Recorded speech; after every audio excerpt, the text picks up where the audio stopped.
Sincere Jaden. Sincere Jaden. Sincere Jaden. Sincere Jaden. Sincere Jaden. At this time, our planet, which has 7 heavens, the lowest one being Horeb, is in the middle of what they call the Star of David, or like they call Solomon's Seal. If you're into Masonics or you're into Moorism and understand the Calibactic teachings, then you understand what I just said. But let's just make it, so if you're not, we'll make it perfectly clear again. Your double helix is your pyramid upright, and your pyramid down low, turn on any angle, it still forms a 6-sided pyramid. It is your so above, so below. And in the middle is that all-seeing eye. That is your cosmic heart. That is your chakra of light. So when you get a pyramid above, your heavens are divided from the top heaven 1 down to Horeb at the base. And right now, your planet is beginning to vibrate faster than its lower heavens. That is unheard of. When you can get a whole planet, which is a planned, it's been planned that way, to house various type of souls and even non-souls, and now it becomes it becomes faster in vibration than its lower heaven, which is where all the ones who first come off of here go to if they're low in vibration. Now you're going to see shadow people. You're going to walk down the street and see people you thought were dead, and you think you saw them, you're not sure. People be talking about glimpses in the night, glimpses in their room, people that seem to be ghosts, something you see out the corner of your eye. Our planet's vibrations are going so that you're now coming in contact with the lower heavenly creatures, which are the lowest that the heavens can have. They're like the shrimp, the crayfish, the crawdads, all with an exoskeleton, because it's so low in vibration that now the heavens on this planet are lower in vibration than the wonderful planet that you live on. So people are going to see things, especially if you got a good active pineal gland. You sense them, you see them, but you're sensing the lowest ones because that's the one you first see, because you're now going higher than that. So death, therefore, has been ascended, because you're ascending the plane of the lower heavens and going while still in the flesh to a higher heaven. And that's why they give you every vaccine, everything they can think of to hold you back, because you're the angels being reborn and you don't even know it. When your children grow up without shots, by the time they're 12, well, they should be able to walk this earth in peace, but because of so much disharmony here, it's like throwing them to a slaughter. The crystals out here now will be able to communicate with each other, control animals, insects, and weather, and therefore they don't want them to ever reach that maturity, and they'll do anything to stop you from having them and to ruin the fruit of your womb and your secretion. Why are they sending in reserves to fight in a war? Why do they want the borders open? Why do they want one world government? Why is it that the euro is outstripping the dinero, or your dollar, or whatever you're going to use, your peso here, because they don't care what you call it, 2 to 1 almost now, 60% more. Every time you get a dollar, it's worth only 40 cents. Last month it was worth 50 cents. As they devalue your dollar because they don't care anything about you or your government, because they're globalists and planetarists. They want the overall planet and globality. So they start a stupid war, which wasn't started at 9/11, wasn't started by King Hussein, wasn't started by even a person that they can't find who was dead in 2003, he died. So they're searching for a dead man. Like they never found Hussein, who had 7 doubles and over in Minsk right now in Russia. I shouldn't even go that far. Processes information electrically. It communicates with the cellular structure electrically, and it operates within a certain band of frequency. If you can broadcast frequencies carrying information, this technology has long been known, carrying information and perceptions within the frequency that the brain decodes information, the brain will decode those frequencies and will have those perceptions. You can externally influence people's perceptions externally by broadcasting these frequencies that we interact with, because we are antenna. The sad reality is that where we now play our music is in A440. Where did that come from? It used to be 417. A440 came in with the Roman Catholic Church. They suppressed the frequencies. They lost somehow the 152 of the best Gregorian chants, including the hymn to St. John the Baptist, which we've now recovered. That particular hymn was what triggered Dr. Palaio's investigation, looking for those frequencies of vibration by which the music was played. It was known as the most uplifting hymn of all the ages, the most spiritually uplifting hymn. Hymn to St. John the Baptist. It was played to 6 tones. These are those 6 tones. These are those 6 frequencies. And so the A440 is what now is the standard tuning. If you go A439, you're closer to one of the Creator's tones. If you go A441, you're closer to one of the Creator's original tones. That's how precisely it has been manipulated. To do what? To shut down the 95% of your brain, particularly the right brain that operates the heart mind for the divine human community. Some decades ago, there was a guy who worked out the frequencies of different emotional states. This is long ago. I mean, it's very, very sophisticated now. So every thought, every emotional response is a frequency. It generates a frequency, and it is of itself a frequency. Hate is a frequency, and it's different to love. You know, when you are in a room and there's lots of aggression and conflict and hatred, you feel it. What do people say? Oh God, you can cut the atmosphere with a knife in there. That is because the frequencies of hate and conflict have been so generated, they have changed the electromagnetic 432 Hz E, unlocking the magnificence of the 369, the key to the universe. If you only knew the magnificence of the 3, 6 and 9, then you would have a key to the universe.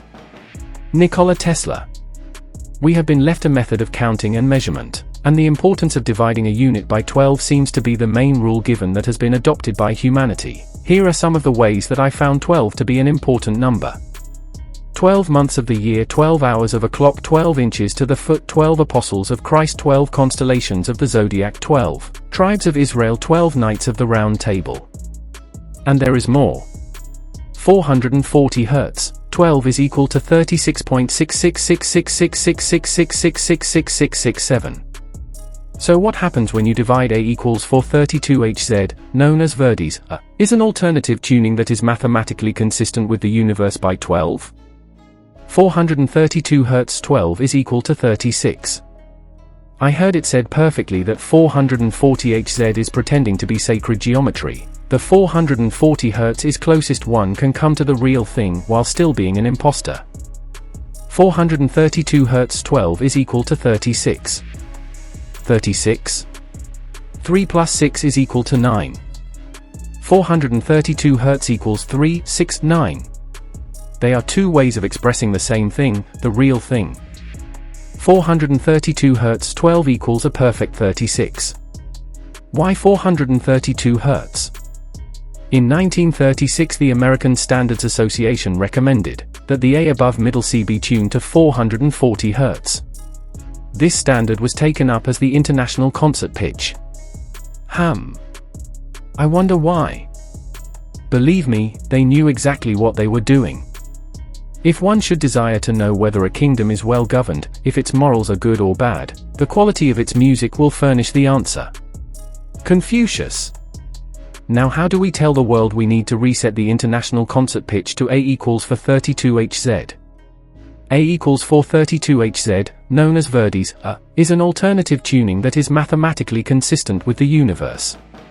Music based on 432 Hz transmits beneficial healing energy, because it is a pure tone of math fundamental to nature.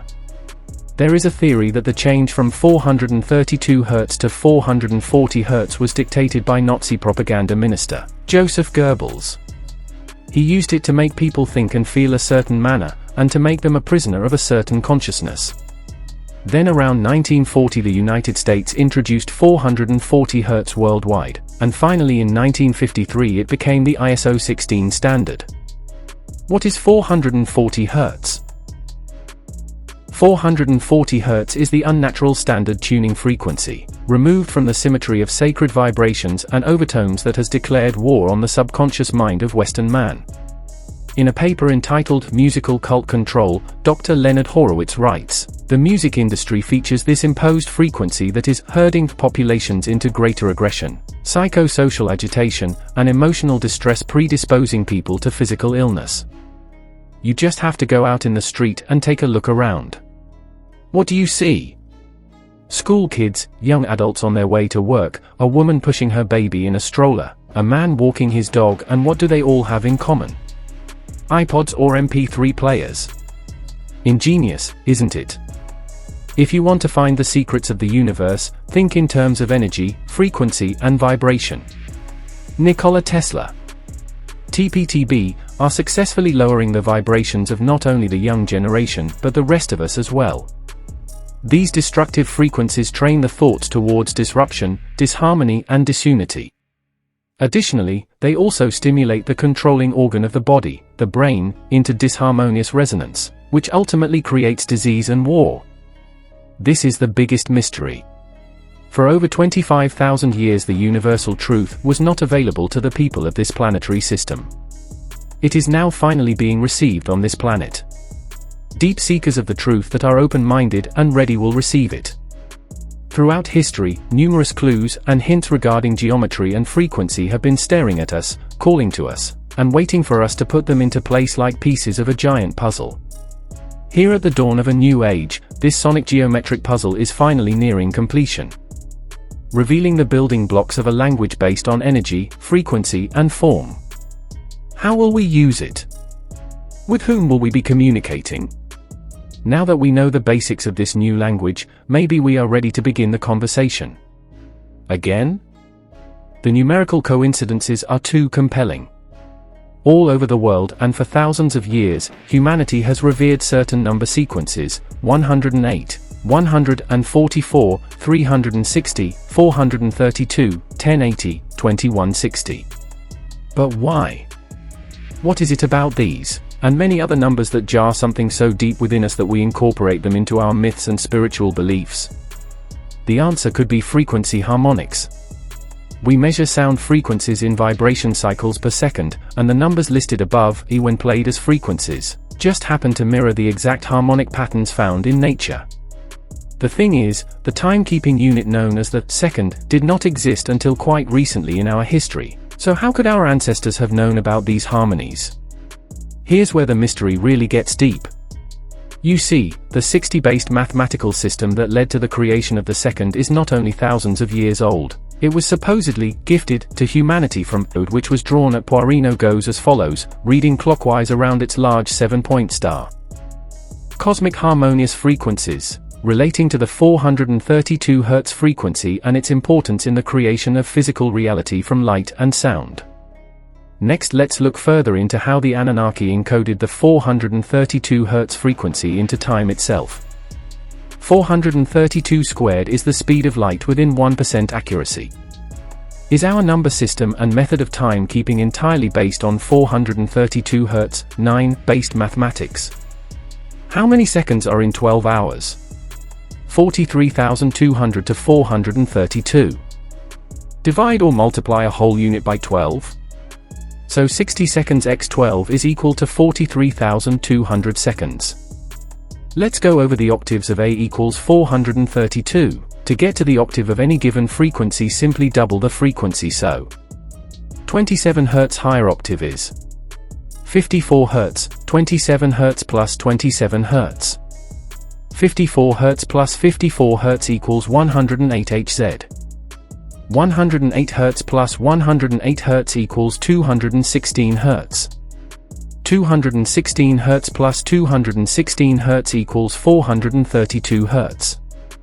So remember the numbers. 27, 4 octaves below a 432 Hz, 2 plus 7 is equal to 9. 54 3 octaves below a 432 Hz, 5 plus 4 is equal to 9. 108 2 octaves below a 432 Hz, 1 plus 8 is equal to 9. 216 1 octaves below a 432 Hz, 2 plus 1 plus 6 is equal to 9. Multiplying whole numbers 36 through 55 by 12 encodes 432 Hz, 444 Hz, 528 Hz, and 660 Hz. 36 times 12 is equal to 432. 36.666 times 12 is equal to 440, interesting huh? They are all super related to one another, they are perfect musical overtones of one another. All frequencies are related to being tuned to 432 Hz. Check this out. 1 times 12 is equal to 12. 1 plus 2 is equal to 3. 2 times 12 is equal to 24. 2 plus 4 is equal to 6. 3 times 12 is equal to 36. 3 plus 6 is equal to 9. 4 times 12 is equal to 48. 4 plus 8 is equal to 12. 1 plus 2 is equal to 3. 5 times 12 is equal to 66 plus 0 is equal to 6. 6 times 12 is equal to 72. 7 plus 2 is equal to 9. Keep on going, our number system is all 3, 6, 9, repeating forever. Is it possible that over the course of thousands of years, we have somehow been guided in the process of creating this new form of communication? And if so, what type of information will we learn from it that could not be expressed any other way? The underlying, primary psychic reality is so inconceivably complex that it can be grasped only at the farthest reach of intuition, and then but very dimly. That is why it needs symbols. Carl Jung. For 32 Hz is a harmonic of light frequency. It speaks, or resonates, directly with our cells. All cells communicate with each other via infrared light, so I imagine that when they receive music in 432 Hz, they are in joy. The conscious mind may not be aware of this, but most of what goes on in our bodies is subconscious, thankfully. For 32 Hz truly can be considered a harmonic of light. Sound in air may be defined as the transfer of periodic movements between adjacent colliding atoms or molecules.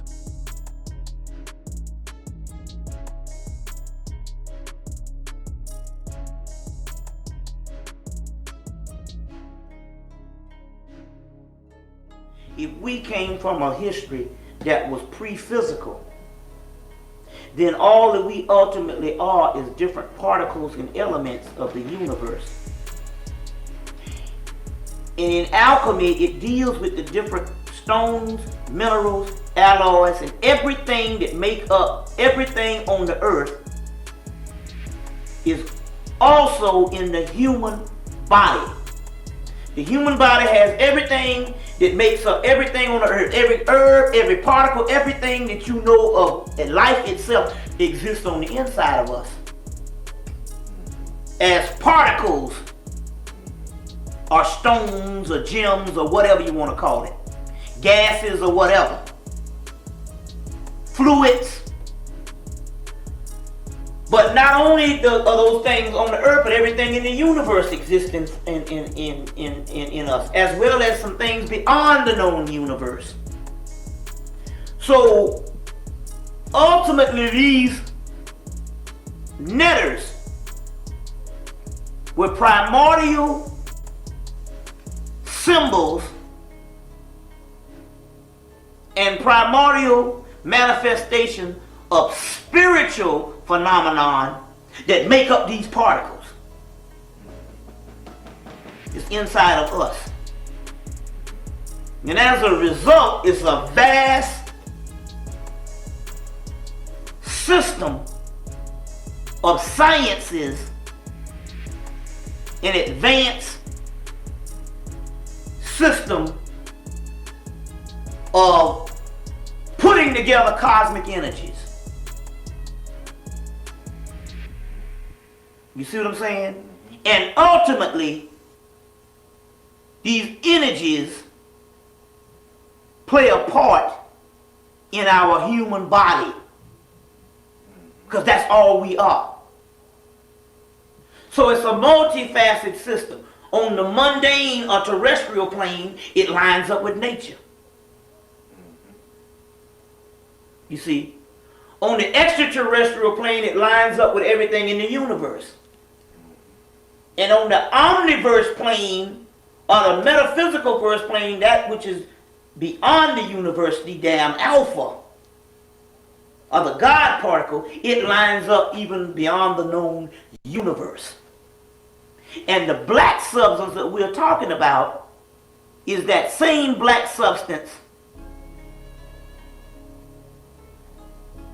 that is the building blocks that makes up everything that there is, even on the physical.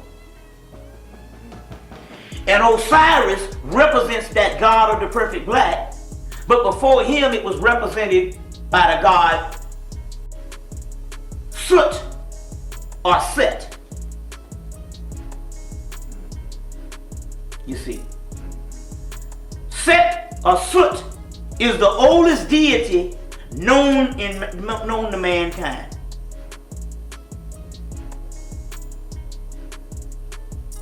He also becomes the enemy of Osiris, but there's some aspects of that on a metaphysical level that they go hand in hand. In order for Osiris to make the true manifestation of what he is to be, he had to be killed. Because when you kill something, you break down the particles in the elements so you can turn it into something new. Things after they complete a cycle have to be destroyed so that they can create something new. That's why all Christ mythology around the world also deals with death. But it is in that process of death that you rise up from the ashes and make a new reality. So Set Typhon, in one aspect, is the ultimate principle of transformation by killing Osiris, so his body can make another new reality, which ultimately will be the savior of us all. So these particular entities was a multiple system.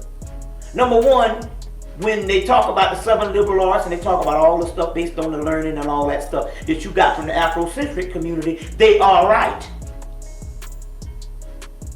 When they talk about this stuff lining up with nature on this particular realm, they are also right.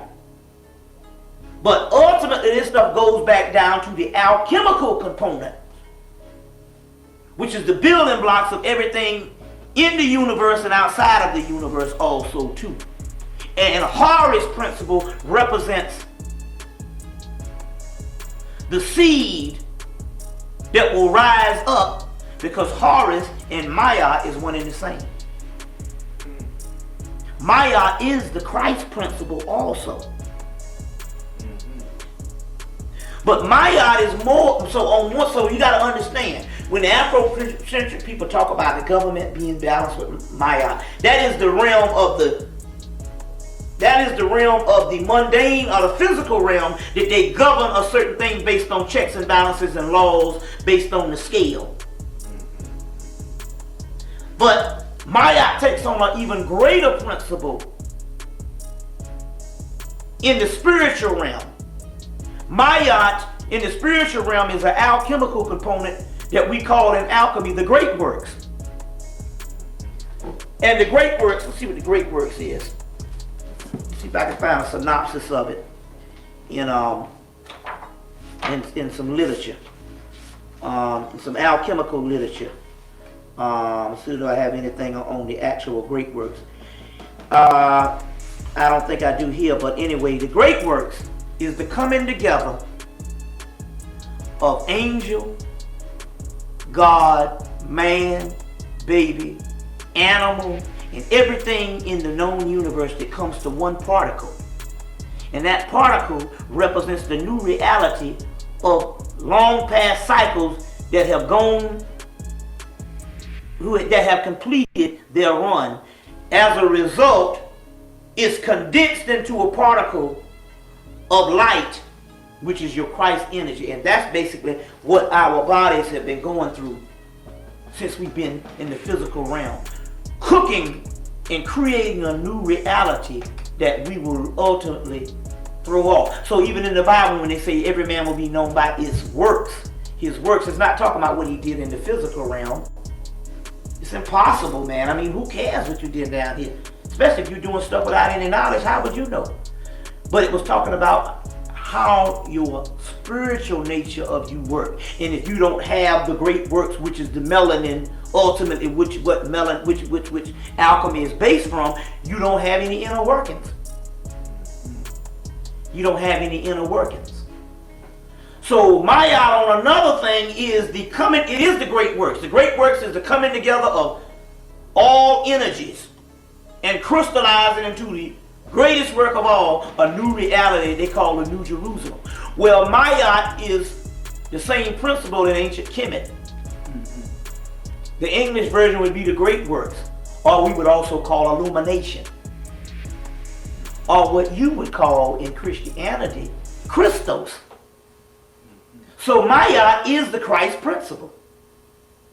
That's why you get the word in Kemet, Ha, which is the child, Ma, which is the mother feminine principle, Ma. You get the double Ma, Mama.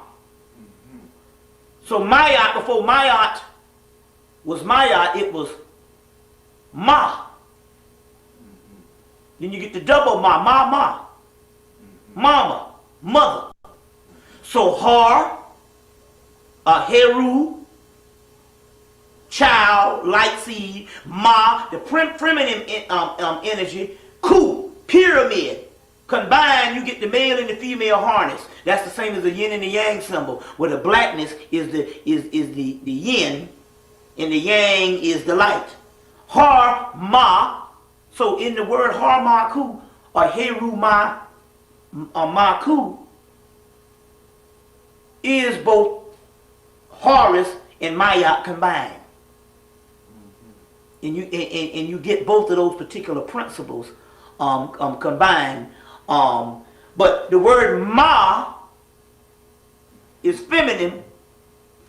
The word At is her son, which is the Horus. His Ethiopian or his Cushite name for Horus is At. And from At you get Atan. And from Atan you get Adam. Mother, Ma'at, Adam. Mother Adam.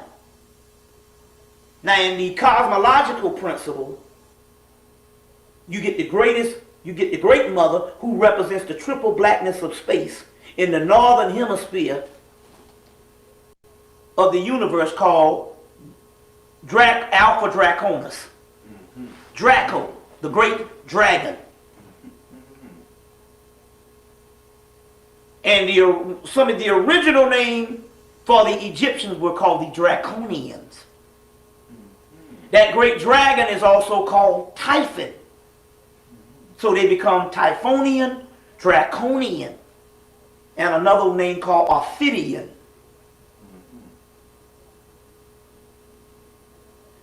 So you get the word Draconian, and you have people say, yeah, those ideas are very draconian, which means they are the ultimate ancient.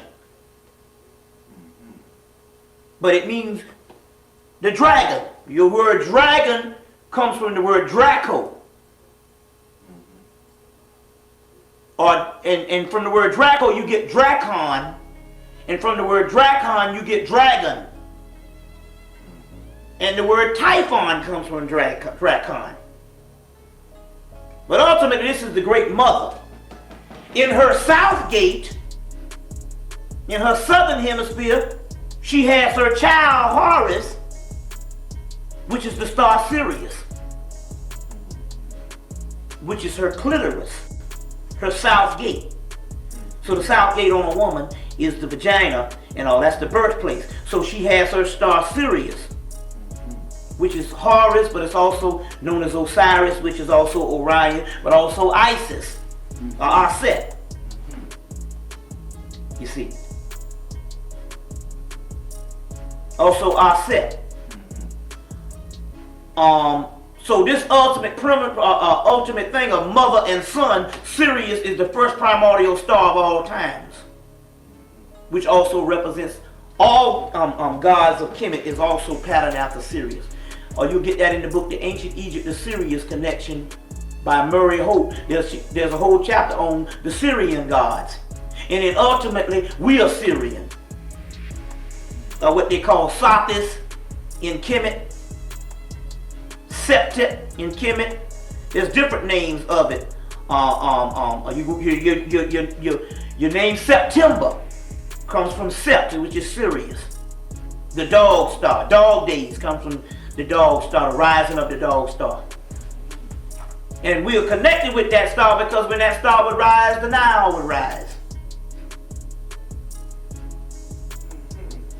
We are connected with that star. Ample information done. Great serious books. Robert Temple, The Sirius Mystery. Murray Hope, Ancient Egypt, The Sirius Connection. There's another book called M. Temple Richards. And in that book, you also have Sirius. The Arab word for Sirius is hair or hairy. And on up in trap and all, but on the other hand, the Indian word is Hare Krishna. That Hare is also Sirius. The Greeks would say that heaven is hot. Talking about the rising of the dog star Sirius. You see. While we're on Sirius, yeah. Can you give me Sirius and its relationship to the pyramids and its rotation in terms of the cosmic rotation? Well, you literally, there's 3 stars in Orion's belt. Yes. Sirius being the chief star. So they built 3 pyramids in the center of the earth to represent those stars up there. As you know, they tell you any stars you see up there, the light could be burned out from them things for billions of years, and you just not getting the light from it here. The Hermetic material tell you that what used to be in heaven was now transferred on earth. And Kemet is literally heaven on earth. So Sirius, the 3 pyramids, is a indication markers on where Sirius ended up on the earth.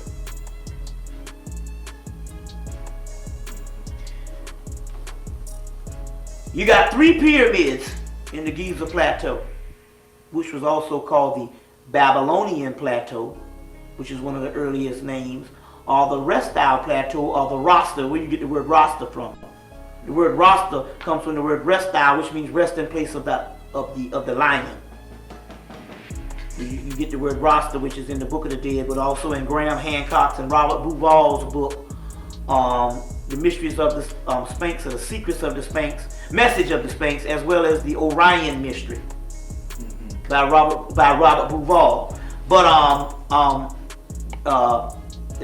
but also the word Babylon was a ancient name for the Typhonian Egyptians also, and as they traveled, because Babylon is also another ancient name for Typhon and the Great Mother, and these were Typhonian Camites. As they traveled up to Mesopotamia, they named a country of Babylon after the Great Mother. But these were pre-dynastic Egyptians who traveled up into Kemet. Now, Sirius, there's 3 stars on Orion's belt, 3 pyramids on earth, there's 3 wise men. The 3 crosses on Calvary, before they represented the damn 3 crosses on Calvary in Christian mythology, they represented the 3 pyramids in Giza. The 3 stars, you see, all it is mythology explaining cosmology and physiological information or inner information is passed down to different cultures. So there's 3 spheres on the top of the Kabbalah. There's Jubilee, Jubilee, Jubilam, all these things you get. You 3 blind mice. This is all types of folklore, which is also, but ultimately these things also represent the 3 major glands in the head. The pineal gland being the chief gland, which represents Sirius. Then your pituitary body would be the other 2. You see. So these are metaphysical, cosmological, and physiological terms, and mythological terms also too. Give you an example. There's one in the Gnostic material. And I have to explain what that is. The Gnostic material is basically what your Christian, the iconology of what Christianity is. The iconology where you get the wording, the Christ, Mary, all that stuff, comes from the ancient later day Egyptians who spoke Coptic. Coptic is a later day Egyptian, a Camite. They took the Coptic, developed after Metanetta started dying out, and basically they took Metanetta and they transferred it from Metanetta into Coptic language. And so that Coptic language that they transferred from Metanetta was carried by Greece back to Greece, and all this particular Christian iconology, which is the Horus and the whole Kemetic stories, transferred into Coptic, which is later day Egyptian, comes to Greece. Later on, when Rome needs to fashion a new religion, they conquer both Egypt and Greece, and they take the story and they make it a historical story. And then they kill off the ancient Gnostics, which this particular Gnosticism of this particular religion, what it was before it was Christianity. Gnosis. Knowing. Ancient Gnosis, knowing, was later on is the blueprints of what the Romans took that same stuff and turned it into historical. And that's where you get the birth of Christianity. But it was before that. You get your Gospel of Thomas and all these particular texts. And those texts was dug up in 1945 again, called your Nag Hammadi Library. There's a book called the Nag Hammadi Library. It was the blueprints of what they turned into Christianity. So how can you have ancient Christianity if this is some new shit that Jesus is supposed to come teaching people from the get-go? How can something come before him? Well, there is a Christianity before Christ that even your boy told you about. Or what's his name? Walter Williams. Walter Williams, but that's historical Christianity. But the great scholar that wrote Introduction to African Civilization and Man, God, and Civilization. John G. Jackson. John G. Jackson also. So all of this plays a part in the science also too. If we were something other than physical, and we were something other than physical, you got to understand that there's no such thing as time and space. There's no such thing as size. So something can be infinitely small, and in most cases that is the most powerful in the universe. So if we talk about the atom, the atom, the atom, which you know the atom is one of the original stories of Christ. It's the same story, just rehashed again. The atom, the atom, the seed of Israel, the stone, all this stuff is talking about a primordial point or dot that who we really are. But since there's no such thing as time and space and size, it's infinitely large when you look at it as the concept of the great mother Newt, and infinitely small when you look at it as the concept of Horus, or the seed. As us being physical entities, if we were not physical at first, then we're talking about a projection of ourselves, and an illusion brought about to fool us into thinking that these physical bodies is us. And in order to do that, it has to register as big, just like a movie registers on a big screen in the theater. You see what I'm saying? But it also it's in the movie Men in Black. When they trying to find out some stuff, they gotta go to this little dog. That represents the dog star. And he said, you know, they're trying to get this little, they said that the galaxy is on Orion's belt. And Orion was a little cat. Because, you know, Sekhmet also represents the god Sirius too, as well as one of the oldest, and Gerald Massey has figured this out, that one of the oldest representation of the Sphinx is the goddess Sekhmet, the resting place of the lion. But then again, on the other hand, Sphinx is also called Harmaku or Harmaket. And Harmaket means Horus on the horizon. But Harmaket and Harmaku, you got Ma up in there, in Harmaket. So that's Mayat too. So this Horus Mayat is also a form of Sekhmet too, which is one of the oldest forms of the Great Mother, as Massey explains in his book Ancient Egypt, Light of the World, as well as your boy Robert Masters, the goddess Sekhmet. But going back to this, the little cat had a ball on his neck, and there was a whole universe in that little ball. But they had to go to they was shaking the dog in the movie Men in Black, and he said, you humans, you always think that everything has to be big to be legitimate or to be worth anything. You see? It is the atom that explodes the earth. You see what I'm saying? Something invisible like gas can burn down this house and kill everybody in it. So the concept of this seed being in us and all what we are, the white boy calls it now nanotechnology. And basically that is the Horus seed that is inside of us, and that's all who we are. So is that seed like the chakra system a type of spiritual seed, or is it a real gland? No, this is an invisible particle of light. It is the particle of light that is now the primordial unknown God that existed before this universe came into existence. It is the Alpha and the Omega. The Christ seed. So we're talking about a finite spiritual seed. And the chakra system is nothing but manifestation of the energy that make up the body. But ultimately that concentrated energy is this particular seed. But this seed is the ultimate reality in the universe.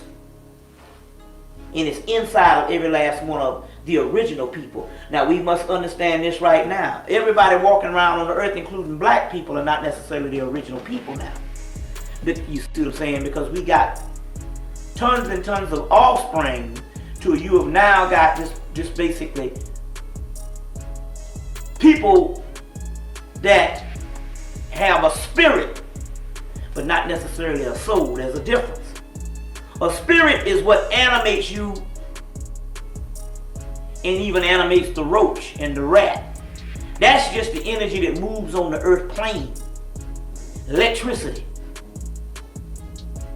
You see what I'm saying? But a soul is something different. Not everybody has a soul. You see what I'm saying? Not everybody has a soul.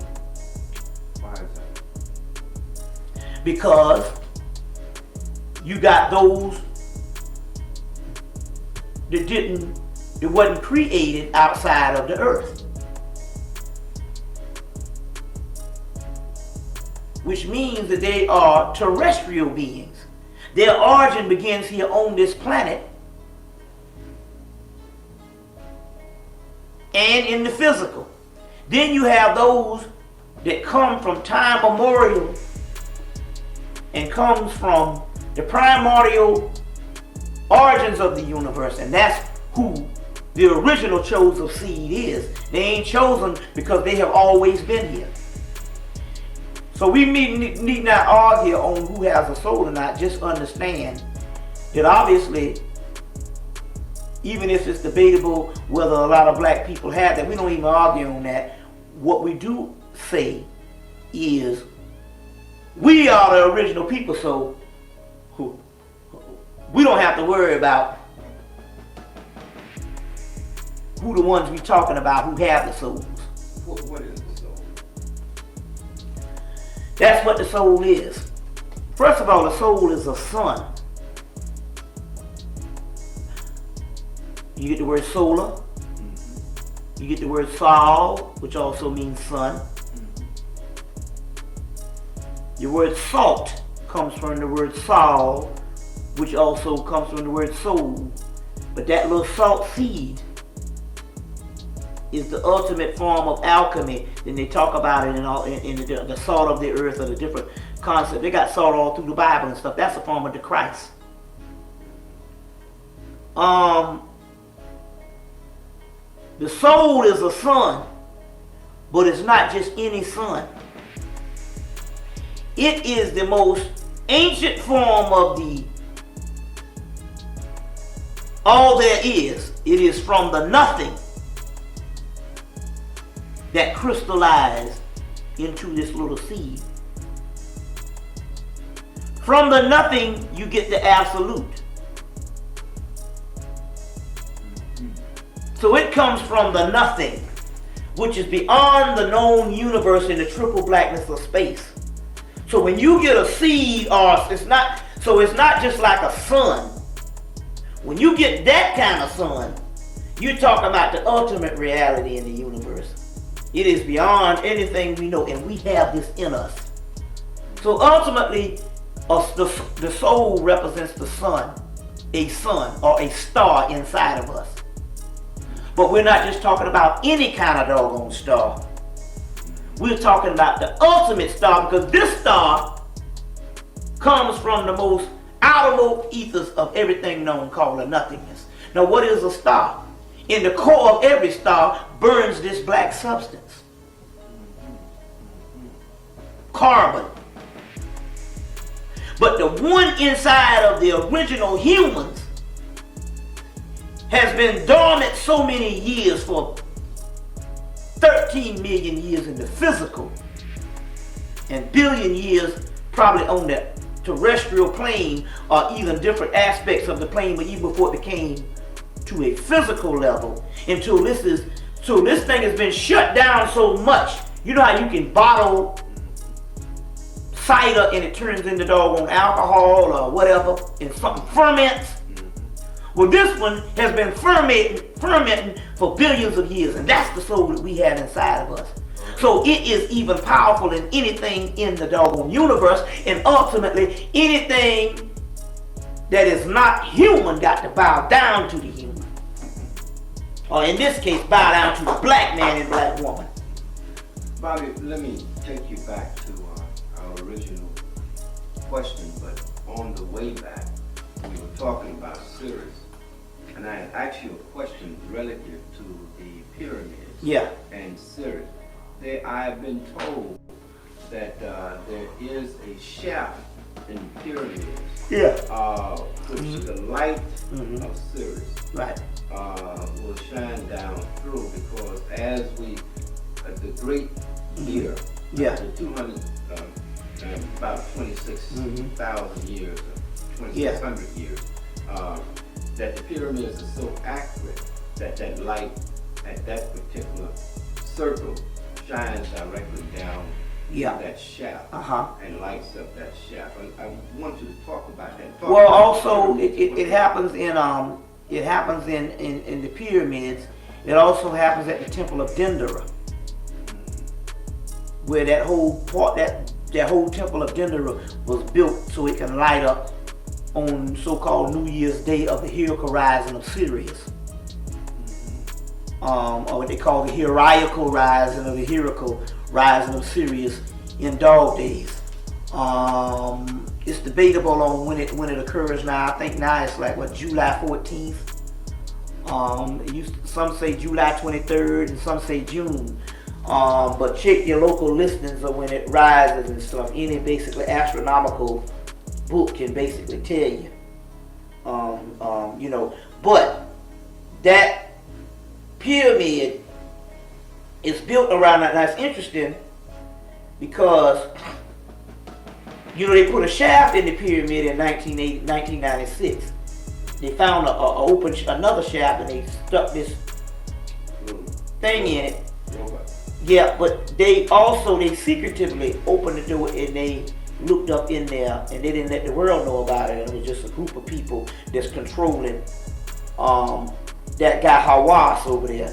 See, the Arabs are pimps. They go to the highest bidder, whoever got the most amount of money, and you know what I'm saying. That's who, or either they serve, they take some things and relegate it to these Masonic organizations. You best believe this Hawass that's over that pyramid aspect and stuff in Kemet, he's a part of some type of Masonic thing, and he's the Uncle Tom for the white man.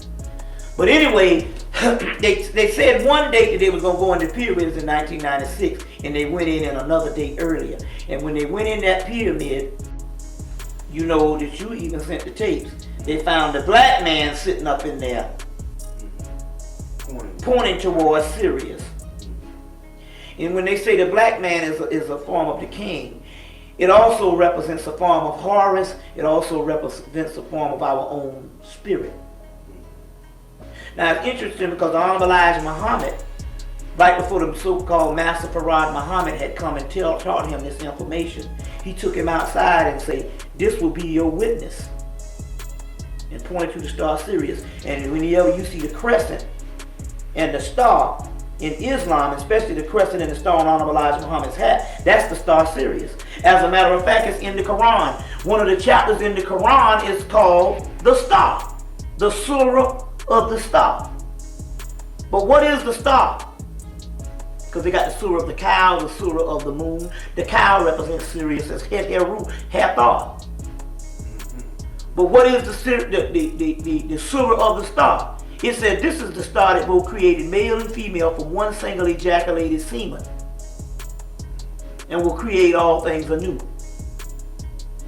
He is the Lord of Sirius. That's who Allah is in the Quran. That's your link. So who is the Lord of Sirius if you in ancient Kemet? It would be Osiris, which is Greek for Sirius. You see. Or it would be Isis, Aset, which is also called the seat of Sirius, the stone seat, the seat of Sirius. As well as Horus is connected with this thing also too. Is connected with this. Our sun goes around our earth goes around the sun every 365 days. Our sun goes around a greater sun every 26,000 years. And that greater sun is Sirius. Our sun is only a relationship to a greater sun as a son to a father. Our sun only reflects the light of a greater sun, Sirius. That's why you can't find that sun when you go outside of the atmosphere. It's pitch black up there. The only thing you can see is bigger stars like Aldebaran, I think Regal, and Sirius, which is the brightest star in the hemisphere. You see. Now this is interesting. Now let's break this thing on down. The Dogon tribe in Africa says, because their mystery was to locate Sirius B. And they say there's also a Sirius C. Now look at this. The Dogon said, in the beginning, there was Sirius B. Before there was anything, there was Sirius B. The Greeks, which is the Etruscan, you need to get this right too. The Greeks are the mythology that you talk about was not created by white people. All you have to do is study shit and use your damn common sense. We'll get into that in a few minutes. The Greeks are the Etruscans, which is the original ones,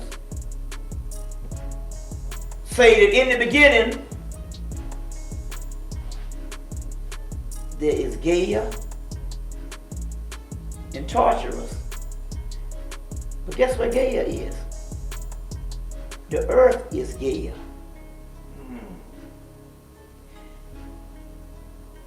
Guess what? Before there was a universe, there was an earth. That's some heavy shit. Before there was a universe, there was an earth. Gaia is also known as the Great Mother, Mother Earth. You ever heard of Mother Earth? Well, the Great Mother was in the beginning. But she fell and was transferred to another part into this universe, in another part of the universe. And this is the result, the earth, based on the fall of the Great Mother.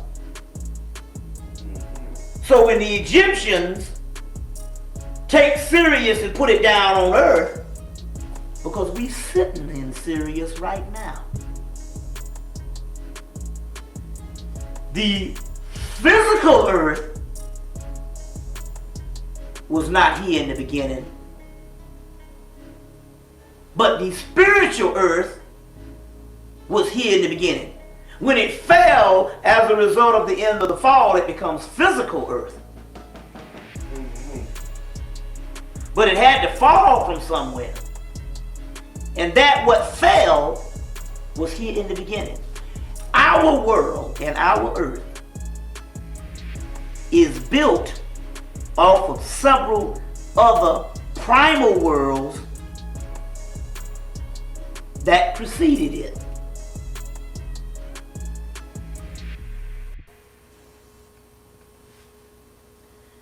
Before the universe that you know of now came into existence, there was other primal worlds or primal universes that was just as old as this universe is now.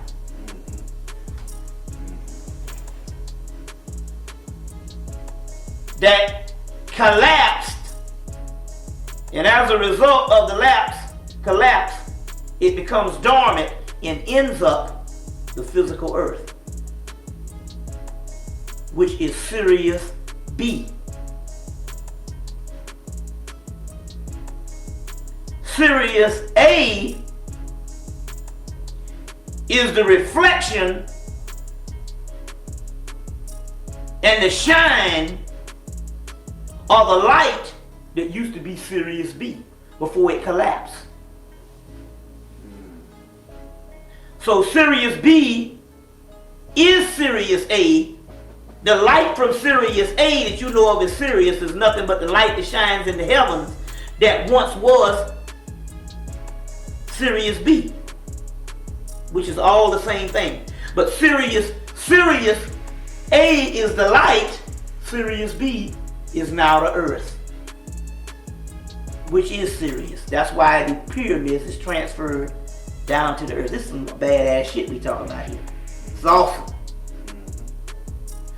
But ultimately, Sirius B, since the earth is physical and the physical realm is an illusionary realm, it doesn't exist, it's just the brain is registering the physical realm, then where is Sirius B?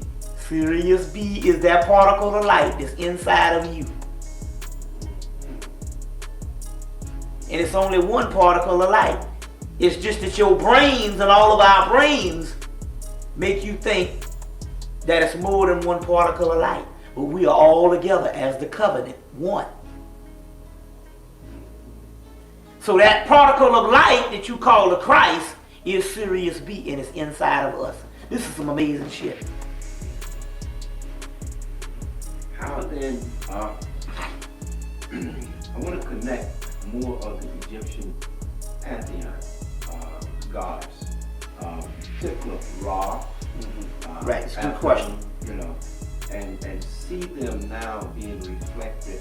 Okay, well, let me give you this particular part too. Ra, which is the sun,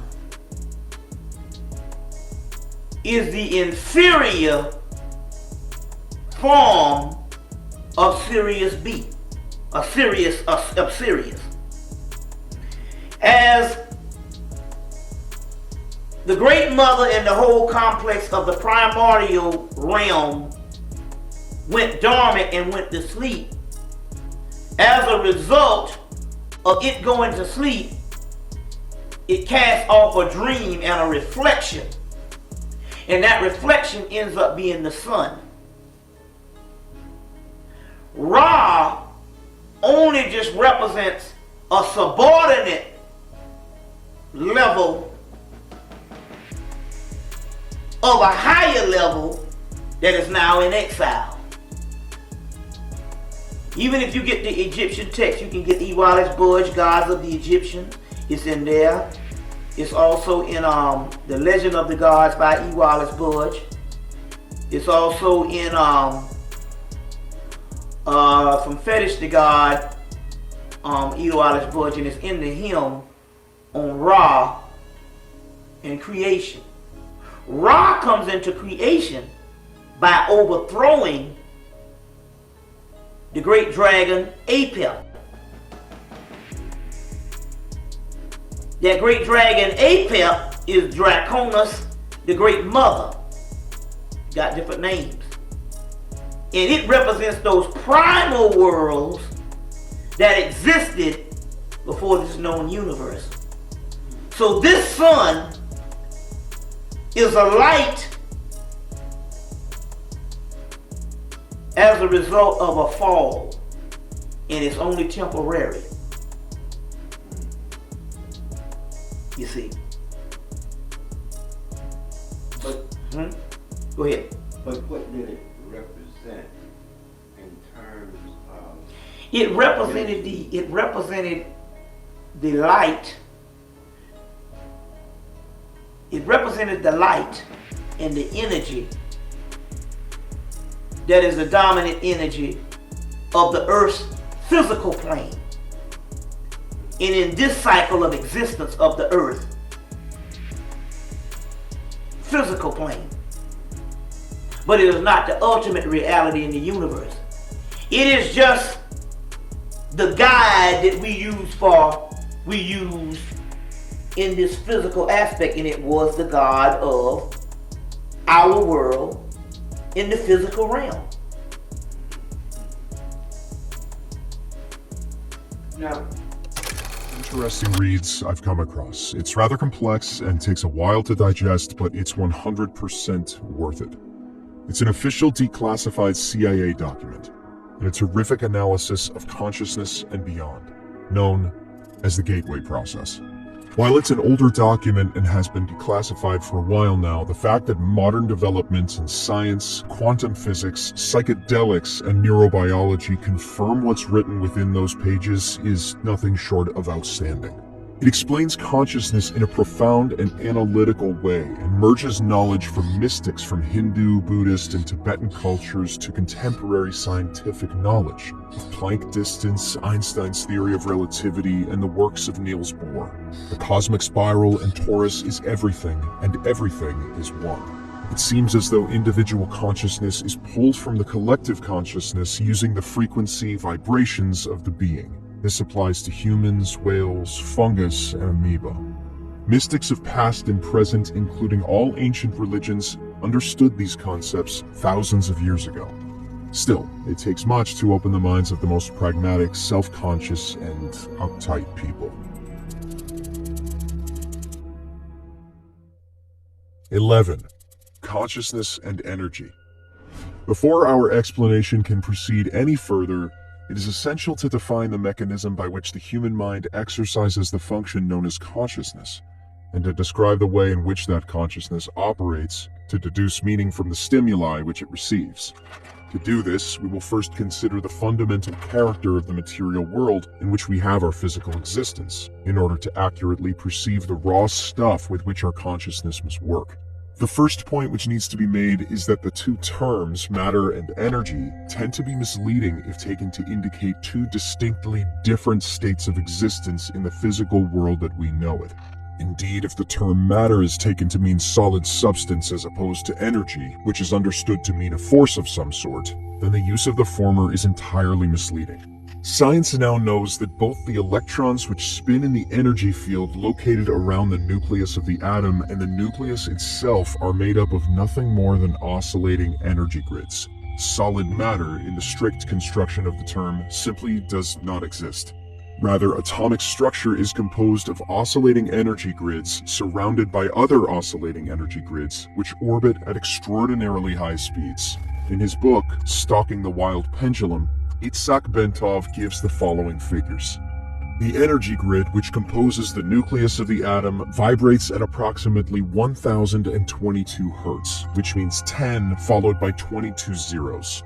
At 70 degrees Fahrenheit, an atom oscillates at the rate of 1015 Hz. An entire molecule composed of a number of atoms bound together in a single energy field vibrates in the range of 109 Hz. A live human cell vibrates at approximately 103 Hz. The point to be made is that the entire human being, brain, consciousness, and all is like the universe which surrounds him. Nothing more or less than an extraordinarily complex system of energy fields. The so-called states of matter are actually variances in the state of energy, and human consciousness is a function of the interaction of energy in two opposite states, motion versus rest, in a manner described in the following paragraph. 12. Holograms. Energy creates, stores, and retrieves meaning in the universe by projecting or expanding at certain frequencies in a three-dimensional mode that creates a living pattern called a hologram. The concept of the hologram can be most easily understood by using an example cited by Bentov, in which he asks the reader to visualize a bowl full of water into which 3 pebbles are dropped.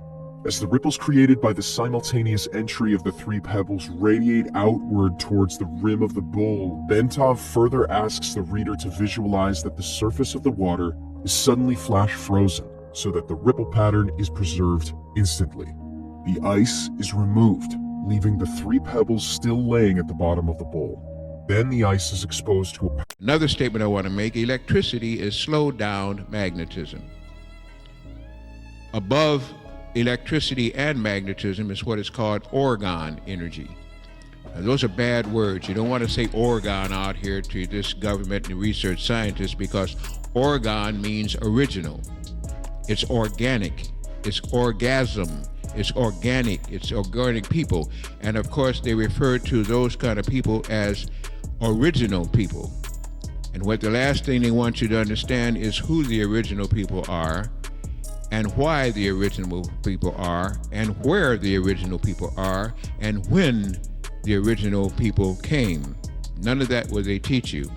But you do hear a word that's used a lot. It's called aboriginal.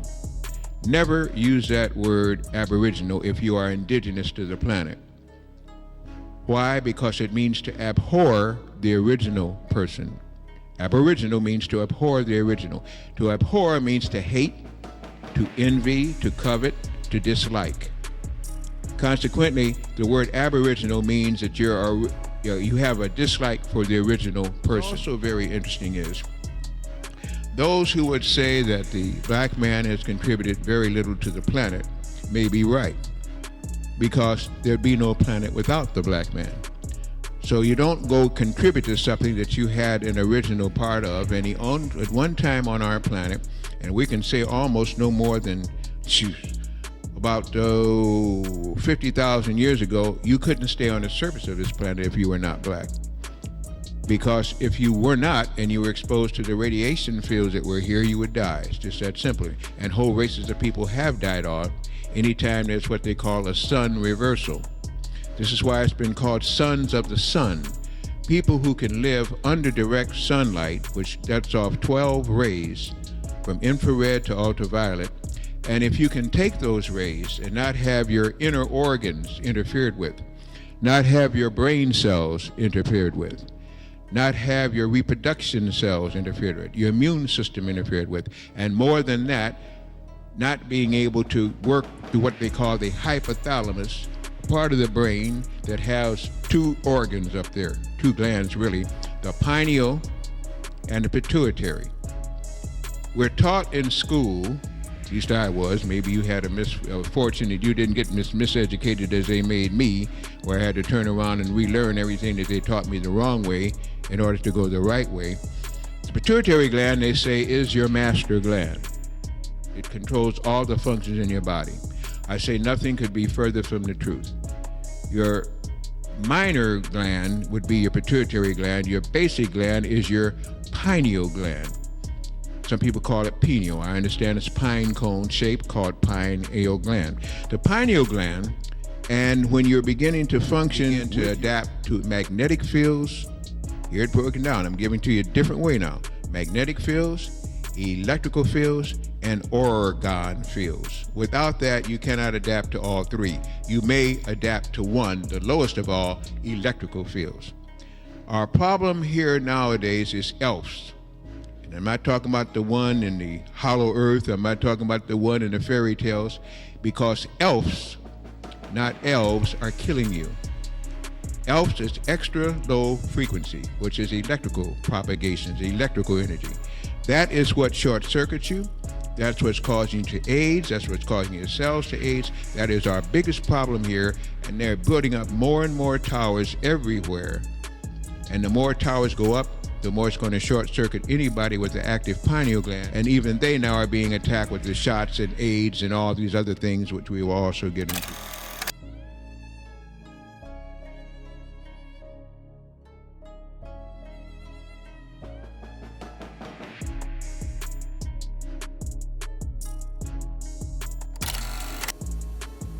And in order to dig deep into our origins, we have to rely on the mythology. First of all, this word mythology has been used to denote a bunch of untrue sayings or something that's not really, not really valid. Oh, when Gerald Massey tells you in Natural Genesis that mythology means mutu, which is truth and spiritual teachings of history. And but they have kind of defunct that. Meanwhile, you can get a PhD in mythology in the European in his schools, but yet we're trained that those are just saying a bunch of crazy people and all types of stuff like that. So it gives you this particular psychological disadvantage and not unless you look into this particular science and try to find out that in actuality they literally tell you basically the history through the mythology. Now, they always tell you, and in order to understand ancient Kemet, you're going to have to look at other systems. Why I say that is this. No ancient system comes totally intact with the fragments that you need to really put the complete system together. Also, we must weigh that the white boy that has thousands of our papyrus that we have never seen.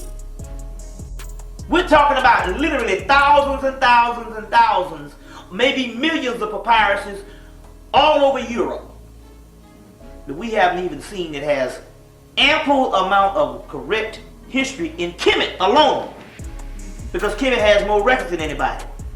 But the good part about that is they have preserved other cultures, and in those other cultures, when you study that, since it's only one knowledge, you can put the pieces together to understand Kemet. Because what we get from Kemet is mostly the solar dynasties, and that's very late. Amun-Ra, or Ra, is a later deity. You have a whole Typhonian culture prior to Kemet that they covered over the 200 temples in Nubia just to cover up. But the good part about the Typhonian Egyptians, the Typhonian Kemetans, or the Typhonian Egyptians developed, rose to their height, and declined even before the first monumental phase of Kemet was even built. Your Typhonian Kamites is the missing link between this Atlantean history that you hear them talk about, the Lemurian history, and the prior history. Some people say that's some bull. No, you can go and read the Hermetic material of Tahuti, where he said that we come from the antediluvian land, which also means after the flood. Go ahead. But what is this flood? The Kamites are the ancient indigenous African, or whatever you want to call them, Camamorians. That's one of the names, Camamoria. Black Amoria. That's an ancient Egyptian or an ancient name for the original people. The Alchemoria. All these different names.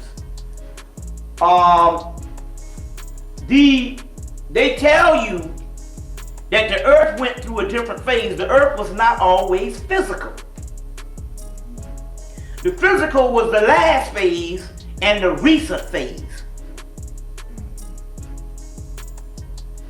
They were in a prior state, as if you get Rudolf Steiner's Universe, Earth, and Man. Let's say if you say, well, some people say, I want to get some type of literature that I can somewhat understand this type of stuff.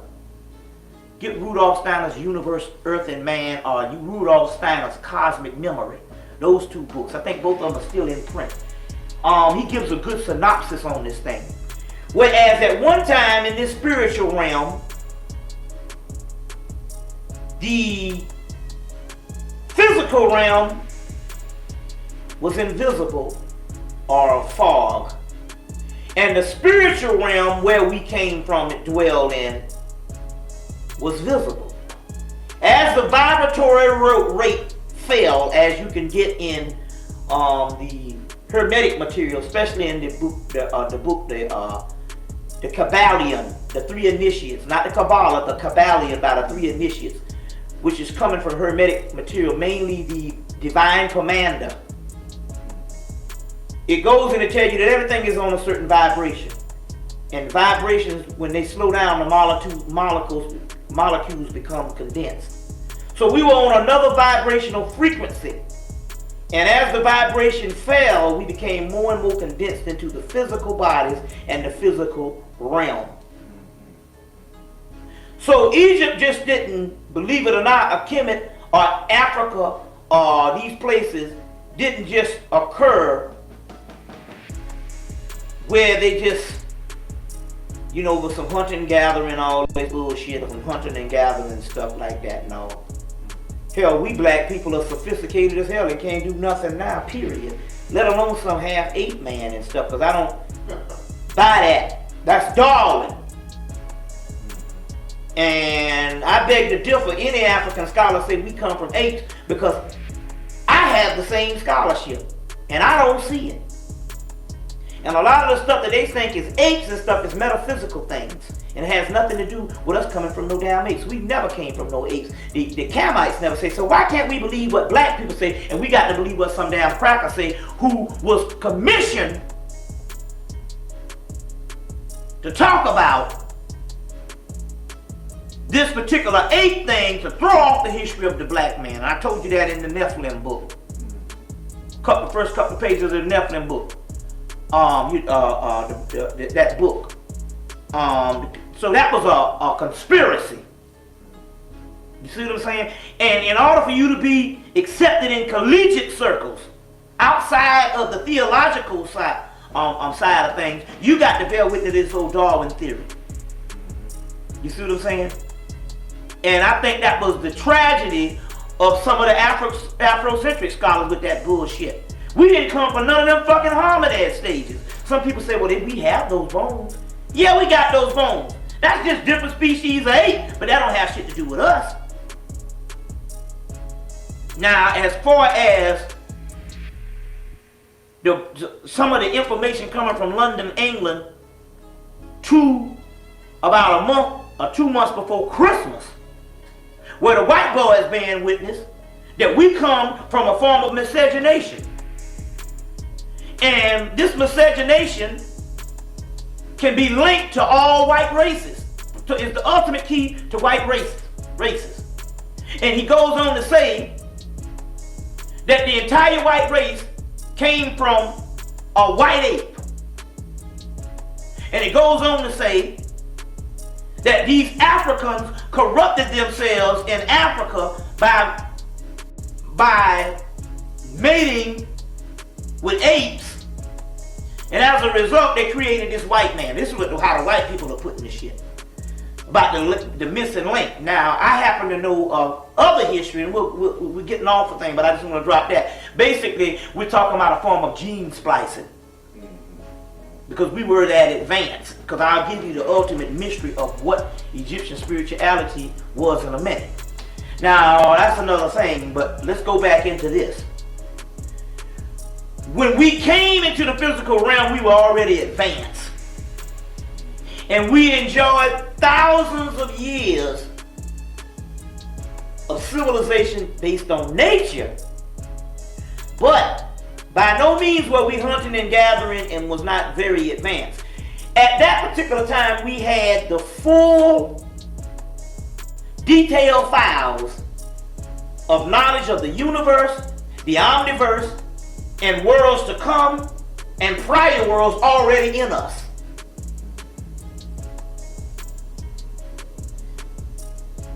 We had TV sets, but not necessarily TV sets that you would know of as tubes and all that. Everything that we had it in the detailed files in our mind. We had a complete system of everything that there was that came equipped with every African on the planet. We could communicate with each other, what you call now clairvoyance. You know what I'm saying? A telepathy. Those are mild. You see what I'm saying? We can travel to several places at one time just by standing still. Now, like I said in other lectures, I'm often wondered, why is it that Africa, the rest of Africa, didn't build the large monuments like Kemet? It wasn't until I got into the esoteric science that I understood in all this that Africans had detailed files. The Kemet and the large monuments was only necessary when they understood that based on the lowering of the vibratory rate, that they would become more and more condensed into the physical body and become more and more reliant on the 5 senses. And the other senses would become dormant because of the vibratory rate in the cycle. So it was a race between time, it was a race against time, that they had to go and build these large monuments and record the detailed files that's already in the African mind onto papyrus and large temple walls and statues and all types of different aspects. Even on the chairs they had they recorded things. Hold on a minute. It was a race against time. So Kemet's entire history was to record what was inside of the African, or if you want to put it, Atlantean, or the ancient black person's mind. And as a result, you get everything from inner. Education is to draw out. And you get everything. You see what I'm saying? With Kemet, and we're going to go into some of that. Because what was the ultimate goal? Why also ultimately did they have to do this? In so many words, they understood that this vibratory rate in the physical realm would only last for a couple of million years. And in actuality, we would have to go to a new plateau, or as Reverend Valentine said, a paradigm shift. And they spent their lives preparing for this. They spent their lives preparing for this. As we talked about this morning, that's why death was so important and the afterlife was so important. It wasn't necessarily some selfish thing they wanted to take things in the afterlife. That was symbolic of some higher mysteries. Of some higher mysteries. One of those mysteries has something to do with reincarnation. Reincarnation has to deal with the fact that if you die and don't have a certain amount of knowledge, you can be caught in an endless cycle of reincarnations until you learn that knowledge, or if you had a certain amount of knowledge until you gain it back. If you don't have a training to preserve yourself beyond the physical body. So the whole thing of lining the tombs up with all this writing and all this particular stuff is so the person who was dying could understand who he was and be conscious of who he was, so he could make a certain transition and don't have to go to the light to recycle himself back down here as an idiot. We'll go into that. We'll go into that in a few minutes. So that's one aspect of it. But let me get into some of the science of what this thing is really about. Most of the Afrocentric scholars, by understanding only the historical side, they talked about Mayad and the whole thing being one with nature, and some of that is evident. Yes, they were one with nature, and they showed those particular forms of that, but I think on the other hand, they showed the African nature and the animals also as an element to explain the different aspects of mythology that explains even a higher science. Now, the ultimate science of Kemet and spirituality that they figured out was this. Number one, if anybody ever asked you what is the royal art of ancient Egypt, there is one science, and this is the mystery to everything right here. There is one science that explains all religions and what all religions are alluding to. That later on, for thousands of years later, it got misconstrued, and those religions don't even resemble what those mystery systems, because we didn't have a religion, understood. Ultimately, now we understand that the mystery systems were instrumental in giving us what you call basic education. But the Afrocentric scholars didn't understand that that was just one facet of it. This thing was multidimensional. It was multidimensional. The ultimate mystery that is behind all religions is alchemy. And no people developed the art of alchemy as the Egyptians or the Kamites. Even the word alchemy, al, which means S-U-N, sun, S-O-N, sun, and it also means God, chemi, which means black. Alchemy means basically the black sun. It is the study of, but in its spiritual form, it is the study of every primordial substance in the universe, on earth, and some stuff that's even outside of the universe, which is the ultimate manifestation and the the crystallizing stone that put all of this particular substances of the universe together to make a new reality. And from that alchemical process that we'll get into in a few minutes, you get magic, you get divination, you get necromancy, dealing with the dead, you get all forms of metaphysics, understanding everything, but all of that comes back down to one aspect, is alchemy. And ultimately those gods was alchemical gods. The god Tahuti is the god of wisdom and the god of knowledge, and he is the ultimate symbol of alchemy.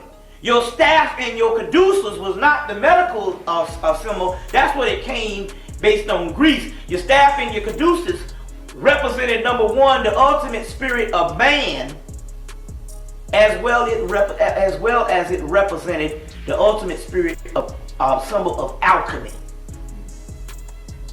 We'll get into alchemy and what this thing is talking about in a few minutes.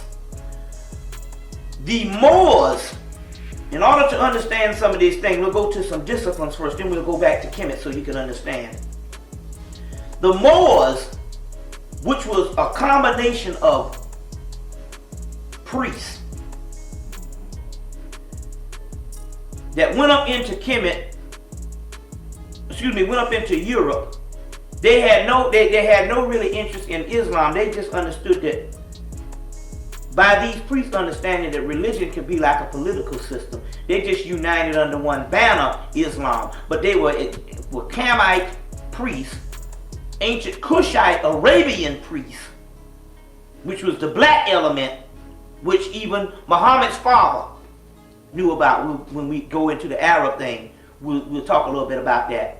And they went up into Europe and they introduced certain amount of these disciplines. What are these disciplines that we talk about? Ancient Egyptian spirituality. Well, you can find them now in the relationship in the esoteric field. And what white people have done is basically put a white face on all these disciplines. The Moors introduced the tarot cards. Now the tarot cards are literally picture windows of melanin and the frame of the soul. And from that, you can use divination for it. But divination is the secondary or the minor aspect, where you can read the cards and find out person's future by divining. But you could also do that with cowrie shells that the Africans, you see what I'm saying, and with pennies or anything else. So that's one aspect. But the major arcana and the minor arcana of the tarot cards in actuality is trying to explain the alchemical process of the soul as well as melanin. From your playing cards in the Moorish science, from your tarot cards in the Moorish science, you also get your playing cards. Because we hear all the stuff that the Moors introduced. We'll give you some stuff that they introduced that you don't know about, based on spiritual aspect. They introduced several aspects of alchemy into Europe. And they introduced mythology to go along with that, just like the Egyptian mythology went along with alchemy. Alchemy is taking the black substance and crystallizing it into a primordial light seed. The black substance starts off in Kemet as Osiris, or Osea, god of the perfect black. And from that black, the phoenix rises up from the ashes and his soul returns as his son, Horus, Heru, purified, light coming out of blackness.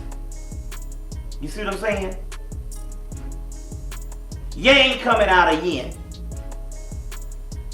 The Moors travel up and they give you the whole Grail mythology, King Arthur and the Round Table, which is nothing but Osiris, and all of that, which later on the British faked and said it was British history, trying to claim royalty. I want to stick with this Moor thing right quick because it will explain some of the occult realms that you understand right now that go all the way back to Kemet. So Your rune system, where they throw those little runes and they got those things as a form of divination, that comes out of Kemet by way of the Moors.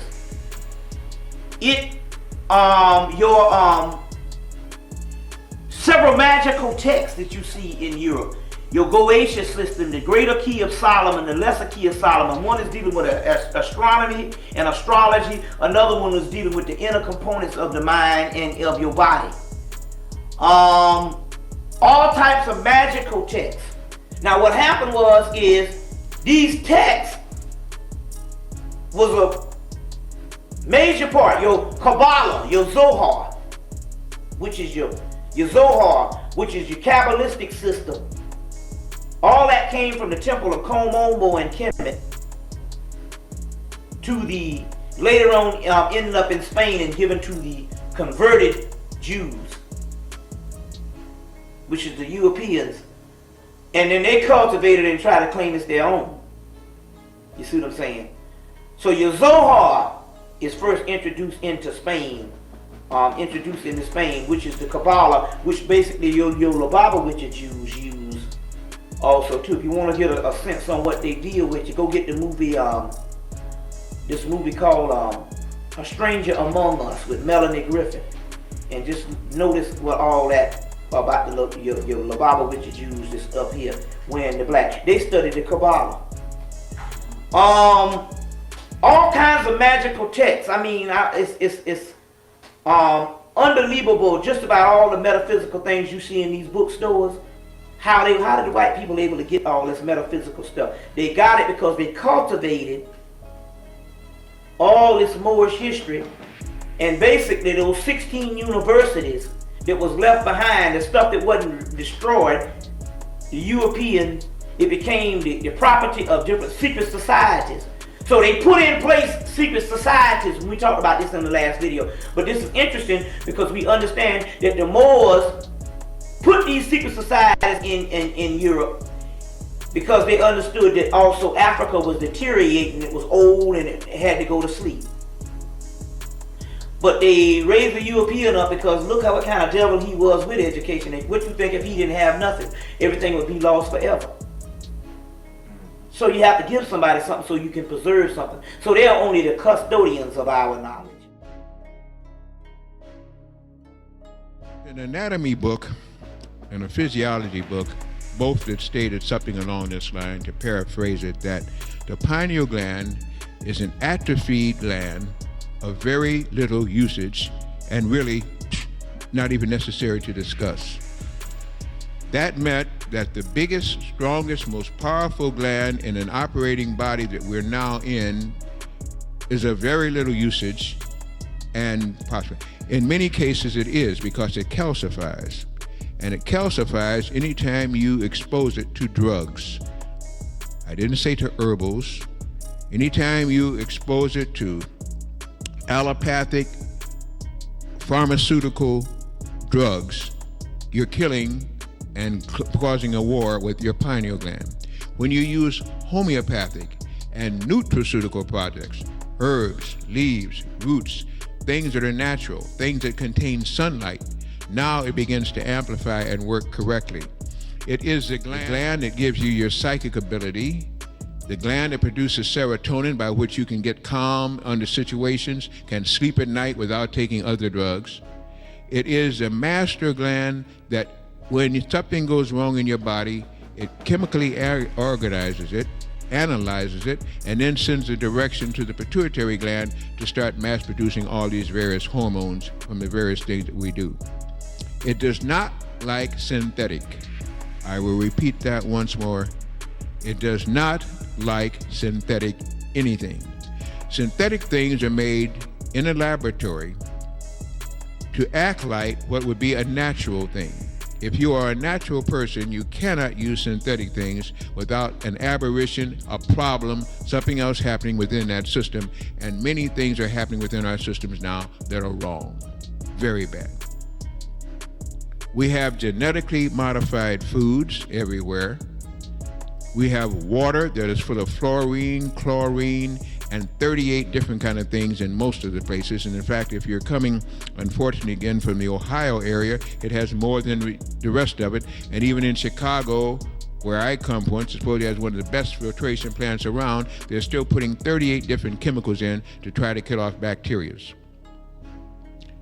You have depleted uranium being given to soldiers, sailors, Marines, armed forces personnel over there fighting in the Iraq, Middle East, which, by the way, is innocuous because the Middle East is where ancient Mesopotamia one was, where Sumer was, and here you have the brethren who are supposed to be coming over there to start unlocking time locks, to come over there to get in tune with the planet, over there killing each other, blowing each other up, being bitten by crabs and the desert crabs and stuff, being given 34 shots before they can return, taking them out of the picture forever, messing with their reproductive organs, their brains, over there fighting a war that is not even existing because of a population who's trying to eliminate them, and they don't get the picture.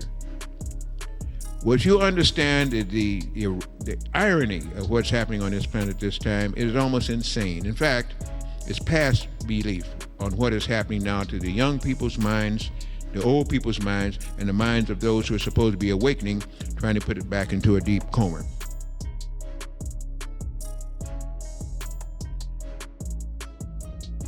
On what happened with the educational system.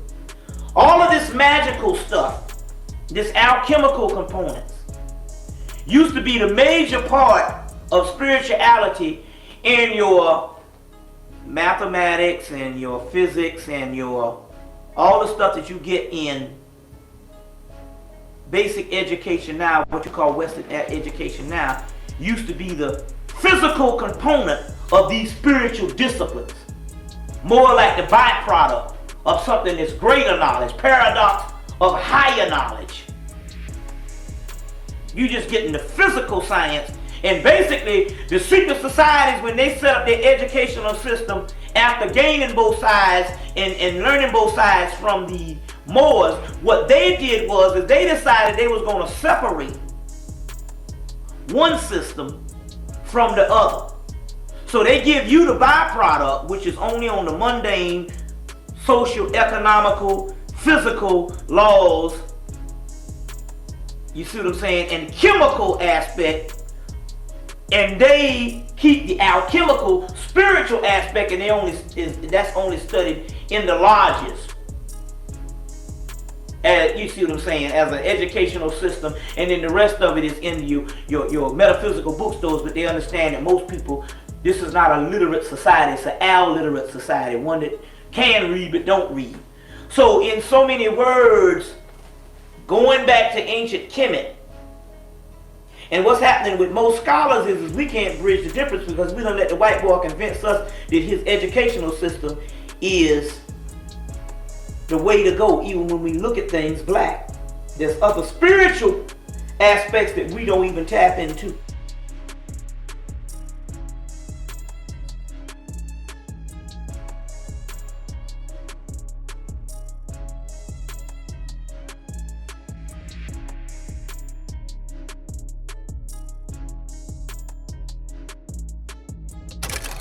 Some of the American Indian school there for a while. It's another one of the things the Creator has had me to do. They don't even know what to call themselves. They still call themselves Indians. They were never called Indians. They were called by the tribe they were, or indigenous.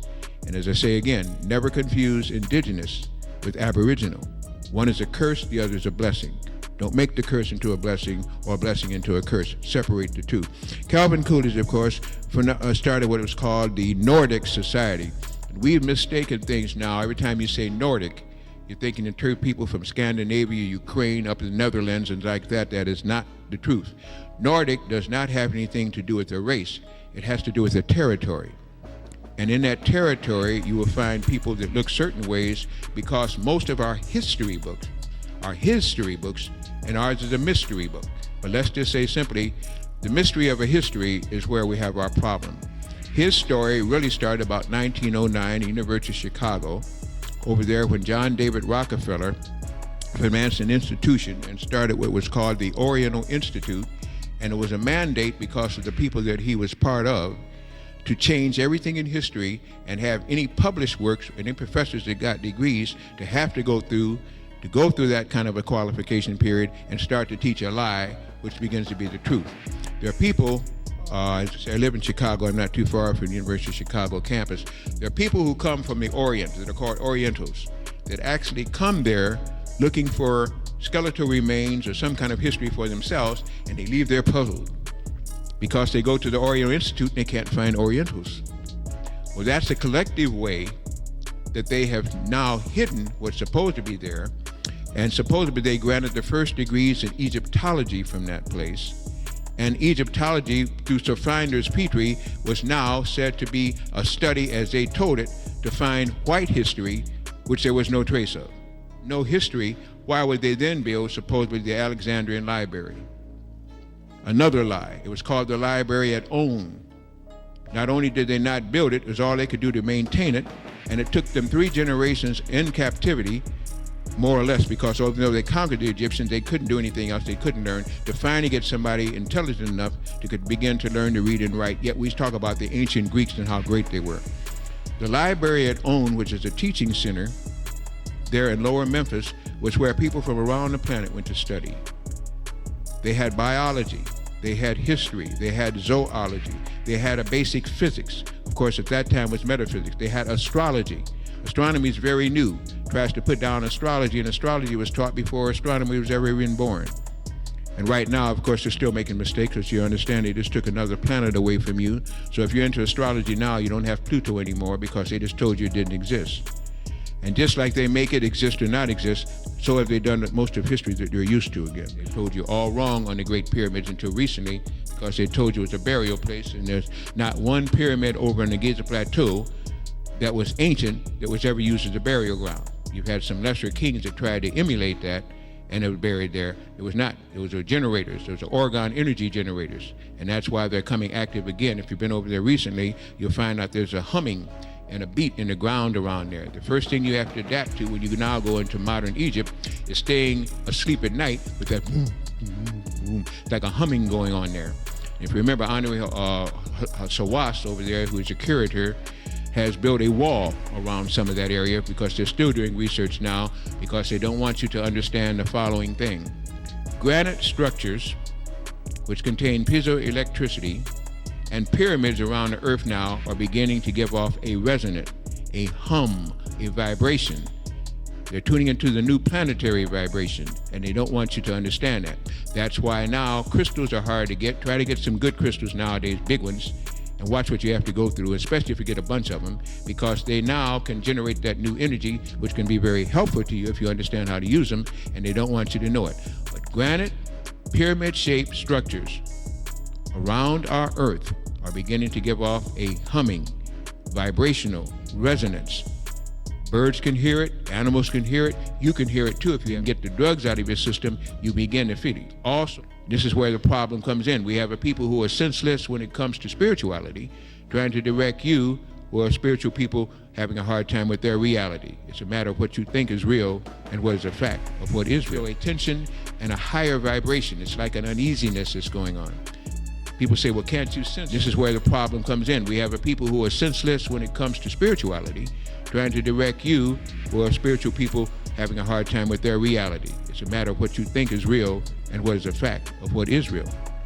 When you look at the history books about religion, you will find that there have been 13 people who have led religions around this planet, all of them black, except the one that heads the Christian religion. Isn't that a statement? But it's true. All of them black. Some of the titles that they're given even means black, which is also very interesting again.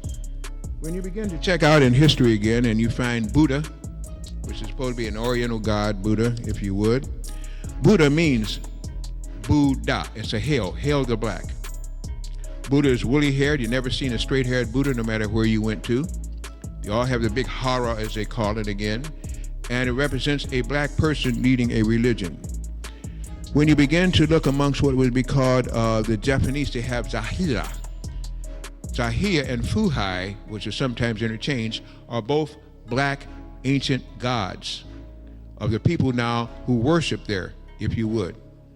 When you begin to look at Scandinavia, because people say again, well, in Scandinavia you can't get anything there, you have King Tyr, or the god Tyr, T-Y-R, always shown as pug-nosed, big-lipped, big-eyed, looking what we now connotate as being Negroid. And this is in Scandinavia, but you never see this again. When you go down to Mexico and you go down to some of the areas there in the, you might have called in the south of our border again, you have Quetzalcoatl and Ixtilton. Ixtilton and Quetzalcoatl always were shown as being dark with feathers showing wing flight. Either they had feathers as a headdress around their waist. Ixtilton just was shown as just a black person, period. These are two of the Mexican and South American gods, all of them, both of them, being black. If you look again at what do we call India, where you again have Krishna, and you had Hare Krishna, Hare Krishna. Krishna is not only black, Krishna was blue-black. Was black with an aura and nimbus around it that looked blue, and said that wherever he walked, things turned dark. And of course now, as we're going to end this lecture with tonight, dark matter is coming back again. Things go around and come around, but we have lost sight somewhere about our real history, trying to get it piecemeal from the wrong people who will never tell you the truth, even if they know the truth. Zeus was also from Ethiopia and from Greece. The original Zeus was a black god who had headed up the pantheon of lesser gods. In Greece, the highest god there was Zeus, and Zeus was always pictured as a muscular black man. I'm not telling you anything you don't know, or if I am, it's things that you should know, and at least I'm telling it to you now. What you have to do is to do the research too to find the truth. I'm telling you the truth, but until you decide what truth is, there is no truth. So consequently, I'm giving you information that I consider fact. You have to research it again. When you go again, of course, to Isis and Aset, and of course many of you are Hebrew Israelites and know of the Saraset Society again, same thing. There's a whole group now of Greek and Roman gods and goddesses that were original when they had Hathor and they had this 18th kind of dynasty with Akhenaten and Tutankhamun and Queen Tai and Mu and Ak. All of these people were black people. These were people that are very interesting. One of the things, too, and I get into that very deeply on my tape that I have on the 18th dynasty, probably the most hierarchic, the most beautiful, the most magnificent, the most spiritual kingdom we've had here in thousands of years. And there's a big curse, of course, that is put on King Tut. And of course, they always talk about when they assumed the body there and why it was. The real reason is that we've got that history all wrong, the names all wrong, and I make that statement. I do not back off of it, and I'll take you on if you want to in that vernacular. It simply comes down to this, and I'll drop this history on you very quickly. Usually I charge a lot for that, but I'm simply saying do the research, because other than that, you don't know whether I'm telling the truth or not. Akhenaten, who was Amenhotep IV the 16th, before he came back from his visit to Taxila, came back again from finding out about the black gods that were in Taxila and all like this again, which merely meant China. Taxila was the capital of China, and Singapore, near Singapore at that time. When he came back, he had converted from being a fighter to more of a spiritual person. He had found out and seen things that awakened his consciousness. And consequently, he changed himself to the one of Aton, or Aton, the one, the creator, and that everything else was a lesser god. Of course, the priest of Ra, who was part of the Egyptian society and Ethiopian society, which was Amun-Ra. That's where you get the word Amun-Ra or Amen-Ra, we say now miscountingly again. He came back and took away the power from the priesthood and said the people needed to become one, and consequently gave them a new religion of worshiping Aton, or the one, saying also you didn't have to go through any priests. You could go directly because you were part of the one, that you and the one were one. What is interesting, they killed him. Some said Nefertiti conspired to do so. Whether she did or not is debatable. And then they later on killed his son when he was 18 years old because he was very psychic. He was a communicator, and they feared him greatly for the powers that were beginning to awaken in his boyhood, if you would. Now here is the whole catch. Akhenaten was the father of Tutankhamun. Akhenaten did not like the priest of Amun. That's why, because he took the power away from them and gave it to the people. So why would he call his son after the priest of Amun, like Tutankhamun? His name should be Tutankhaten. When you get into that, you're getting into a whole dynasty, metaphysical point of view, telling you about what happened in the solar system, what happened on this planet, the things that they've hidden, and the things that we now have got to return around, because we're at a time when it's all coming back, either to haunt or to make heaven, either to elevate or to devalate. We're either going to go upward or downward. We're not going around in cycles anymore because the planet itself is changing. Just in passing, to go just a little bit further with that, the Zulus, as well as the Dogons, have very interesting legends. We say they're legends only because we're not writing the books anymore. And when we are writing the books, so just over the last really 50 years have our books been published that really mean something. Other than that, our books, which we're at the library at own, have been rewritten, destroyed, coveted in some professor's basement down there where they go and study and see what they can discern, and then come and give you a bunch of lies and call it history. I can understand people who don't like history, but study it anyway, so then you know what you don't have to believe in. Just simply read what's in their books. Then search for the truth, and that's what constant life is here. Searching for truth, searching for spirituality, and finding out again where the mistake was made, and let's hope that we don't make that mistake again. When you deal again with the Zulus, like the Dogons, tell you a story. They say that they came from the Salton Sea, which is now called the Mediterranean, that there was a great battle that was fought there. And where there was verdant plains and forestries and jungle, it became overnight, or really shall we say overnight, within a month's time, there was a war that was fought there. And they used crystals as death rays, and it burned the area there. When I had classes, when I taught in school, I used to ask my students for a question, a trick question, on what desert is the Great Pyramid of Egypt built, or the Great Pyramid of Giza built? And of course they all say the Sahara. That's not the truth. It was built on the Libyan desert. But the enroachment of the Sahara and the Libyan desert has now made it one big Sahara, and it is still being enroached. If you would check that sand there, it is radioactive. It is still radioactive. There are carbon and deuterium in there, and a new metal that is hard to even find because they created an element there by taking into what they call microcosmic energy and pushing it in a death ray. That depleted, and disintegrated everything that could grow life around there. Nothing would grow there, and that's why it now is a desert. If the definition of desert is the bottom of an ocean which is now dried out, then that means that there had to be a big ocean there in part of North Africa that has long since gone back. Some people say it's true. I don't believe so. What happened was that there used to be a small stream that flowed to the Nile, and that complex in which the Great Pyramid of Egypt is now built was built there to not only have boats that came up and down there, but it was very fruitful. Lots of things grew there. It was very beautiful to behold. But when that war was fought there, all that was changed. They're telling you pretty much that the pyramid and the Sphinx are about 3,000 years old. 2,860 they call for the pyramid, and the Sphinx, no. All of that's a big lie. The pyramid there may have been 100,000 years old. The Sphinx at least 25,000 years old. A civilization that has come there and forwarded, gone back, gone down again, until you now have the migration of people that are there, which are Arabic, which are mixed folks. The people there were not mixed before. And as I say, it was a satellite of Mars, whether you want to believe that or not. But let's go back to this legend about the Zulus and the Dogons. They both said they migrated from the Salton Sea down to the Cape of Hope, where they now are, near Mali, in those caves that are there at Mali. If you notice again, it is the Zulu that said that they had there without their women, and once they migrated, that God brought forth their women that came in a van, but it's a van. But that van is only the last syllable of the vehicle in which they traveled, which was called the Merkava van, or the Mer of the Ka and the Ba of the Van. It was a van that moved by light, sound, and spirit.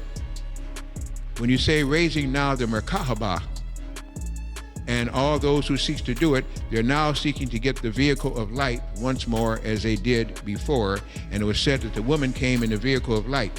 Nothing like what we're talking about now, a spaceship, but the souls that came in then were so advanced, they created their own ship, the ship of light, which has nothing to do with metal and metallurgy and thrust and carbon dioxide and fossil fuel. It was a vehicle of light which we still use if it's night when you come out of your body and travel in what they call astral projection. And the best they can do is remote viewing, and they take away the biggest privilege you've ever had. You misuse it by taking their drugs, and then you wonder what has happened to you and what's wrong. Reawaken. The light is still inside. It's just that the vehicle you no longer know how to master.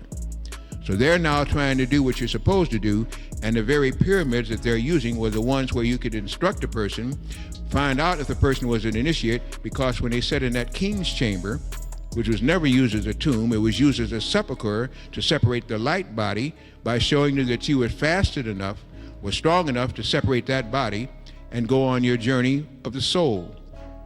So then they had to watch over your body when you were gone, because in time out in space, and the time in that vehicle was not the same as Earth time. So to keep it calibrated, they used to project into pyramids to pyramids, and that's why you will find on all planets under the belief of Atan, on the one, have pyramids on them, because that was the vehicle and the means of transportation by which the light body could be aroused if you were not able to do it yourself. How many have heard anything like that, completely like that before? Now don't lie, because I'm going to ask you down where and all. Just tell me if you have. Just raise your hand, that's all. Most people haven't, because that has been taken out of the textbooks, because you're reading the wrong books, as they say, started again by Sir Findus Petrie, by the first president, I forget his name now, at the University of Chicago, backed by David Eisenhower, which all of that was taken. They're still trying to do that. Question: why is it that in the Valley of Luxor, where they have the real burials, you will find canoptic jars containing the eviscerated remains of those kings and so that were there? Why did they save their organs in canoptic jars? Why did they not spoil? And what secret were they giving? Well, now that they have put the Human Genome Project, and I knew when they started that we were in deep trouble again, that they now can explain the origin of life, you can begin to see that with one cell from your fingertip, you can reproduce the whole on a physical plane. Not a spiritual plane, a physical plane. If that is the case, then each of those canoptic jars could bring back 100 Akhenatons, 1,000 Akhenatons, Tutankhamons, Ai, Queen, Nut, Nefertiti, any of them could be brought back. Because the soul travels, but the vehicle of life, the spirit, is caught up in the cells, and those cells can reproduce. Think about what that means. You're seeing movies coming out now, very interesting movies. Not only that, but then the Dogons told you that they worship and were going back to the dogs. That's why they're really pronounced Dogons, the Dogon tribe. Just like the Solares and the Tuaregs, they all claim the previous existence. They also said that Canis Major, the dog star, and Canis Minor, the little dog star, are where they came from in the vicinity of what is now called what? Sirius. A, B, and C. Hear me. A, B, and C. 3 different suns, one containing a 12 planetary system, another a 9 planetary system, the other a 7 planetary system, in which there's all kind of life theming, different kinds. But when they tell you there's nothing new under a sun, it means just that. Whenever you have a sun around a planet, it means that planet cannot live independently, nor can the life forms. They depend on the sun for direction and life, especially if they have what they call soul life. So they said all of this and said they were going back to the dogs. They were going to the dogs. That when they left here, this is where they'd go. Well, that's where you have Sirius, and after that you have Arcturus, and after that you have Andromeda and Alcyon. All of these are higher vibrating planetary systems which souls can go to, but those without souls can't. Sifting through the lies that were told to me for centuries, it seems like centuries, for years, is that we're living now at a time on a planet which is going from the 3rd dimension to the 5th dimension. It's been granted that authority. It's been granted that right.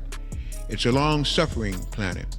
It's one of 22 planets unique in the fact that they let on all types of life forms to see if those, at least, that had a higher spiritual intake could live together and help those who didn't, including what was called the most tragic thing ever happened here, when the laggards were brought here from space.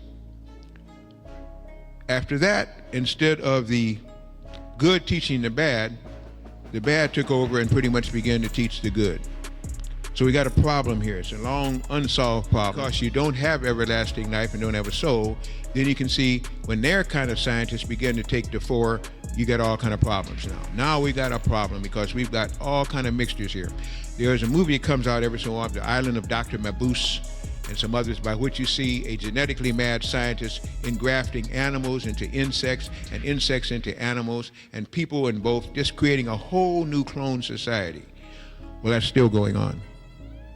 At Dulce, New Mexico, it's going on. At Pine Gap in Australia, it's going on. And who knows how many other places so secretive and clandestine that we don't get to hear the truth about it, but we see the results. We hear about spider people and alligator people that they create in Dulce.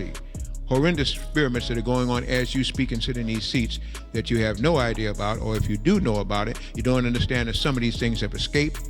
Some of these things were put on islands, just like in that movie again that the Spielberg had out, the 3 episode. Some of them now have sprouted wings and are about to fly over some of our major cities. We have pictures at 9/11 of a pterodactyl.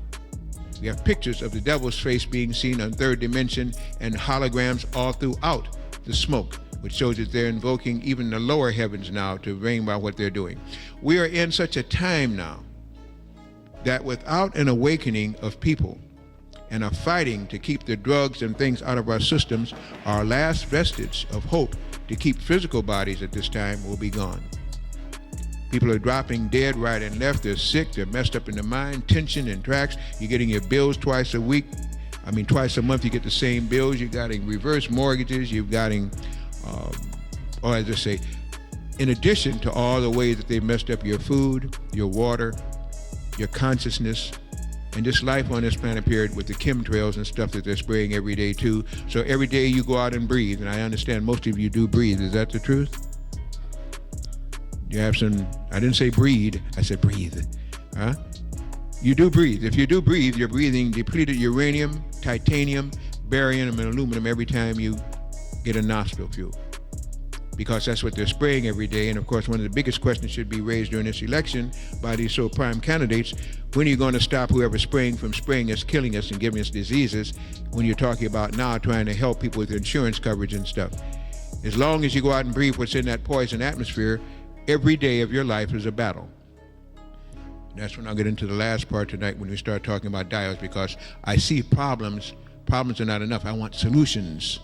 So I search and pray for solutions. We found many solutions.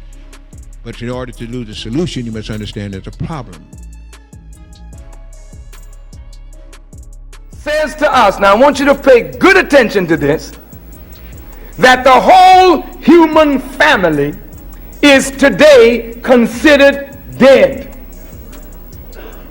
In the Islamic world, men and women are allowed to wear the names of God, not as an ornament, but because men and women actually have the power to reflect the wisdom and the power of God. You are not in your true nature. You are not acting according to the power that Almighty God has given to you and me as a human being. Where is that power?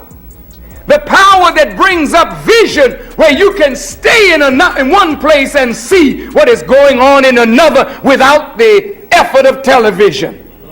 Where is the power to listen to men think without a radio or some CIA type mechanism? Men actually have the power to listen to each other. Women have that power. You have the power to vision, and sometimes you get it just in a brief moment. In a dream, you will lay down and see something you never saw before. Go places where you've never been before, and then go there in reality and say, I seen this, but you never really saw it. There is a power in the human mind to the power of God Almighty. But it is sin that robs us of the ability to use these divine powers. So sin is the burial and the death of the divine spirit. Do you hear what I'm saying? The The wages of sin is death. When we sin or rebel against the will of God, we begin to go against the nature in which the cells of the brain are constructed. Your brain cells are constructed by the God of heaven, and He constructed your brains to think right. And to think right means you think on the basis of truth. But when you are lied to and given falsehood as a steady diet instead of truth, and then when we commit sin without any respect to the divine law and the consequence for breaking that law, then we begin slowly to draw the veil, the curtain over our powers and our abilities. Do you know that the last frontier for human discovery is the power of the mind? You see young people who have these gifts where they can, with their minds, make trains move, because there is an energy in the human mind, if developed and focused, that can move stars and planets, brothers and sisters. Wait a minute, but you don't know this kind of power. The only power you know is the carnal power of white people, which is a mechanized power. But now they're getting into electronic power. But the greatest electronic source after the sun or before the sun is the human mind. Yes, sir. You have the power to heal your own body if you know how to use your mind. But it is the mind that has been put to death by falsehood and wickedness. So the resurrection of the dead is not talking about people in the cemetery getting up, but it's talking about human beings who live in the grave of ignorance and sin and superstition and fear. When you get up out of that kind of grave and learn to use your mind as you should, then you can see on a clear day. With a clear mind, you can see tomorrow and plan for it today. The prophets of God were only signs of what each of us have in divine power. I talked about this in the late 90s about how they had some white guy on TV was trying to get these black people to stop saying nigger. And they was laughing at him, and the white boy was getting mad each time he said it. And I'm like, well, why is he getting mad? He's not even affected by the word. The word has no historical effect on him to say he hated that much. You see what I'm saying? But apparently what is going on when they're doing this thing, and you know, they had Paul Mooney said he was going to stop saying nigga. I'm like, well, your comedy show, what else you got left? Your show is based on this. Well, we can understand the connotations on why we shouldn't use the word, but now this word is like the and it. It is a part of the lexicon, you see what I'm saying, of our language. Right. Despite the derogatory term and stuff, I'm just saying it's just what it is. Now, why would the white man be so concerned to get us to stop saying nigger? Because whether we like it or not, and whether it was a derogatory term, whether they was mispronounced as Negro or whatever, it was still an ancient word for blackness in the alchemical term. But one of the keys to this word right here, I'm more interested in you understanding, stopping this word now is, there's no vowels in the African language, in an ancient language, so the word nigger is the same as the word nega. And the word nega is the divine serpent, the kundalini energy of the kundalini serpent. And the kundalini serpent now is upon us, because the kundalini serpent is what's giving global warming. Now, you need to go get An Inconvenient Truth by Al Gore. Real serious piece on It's a documentary on global warming. You gotta see it.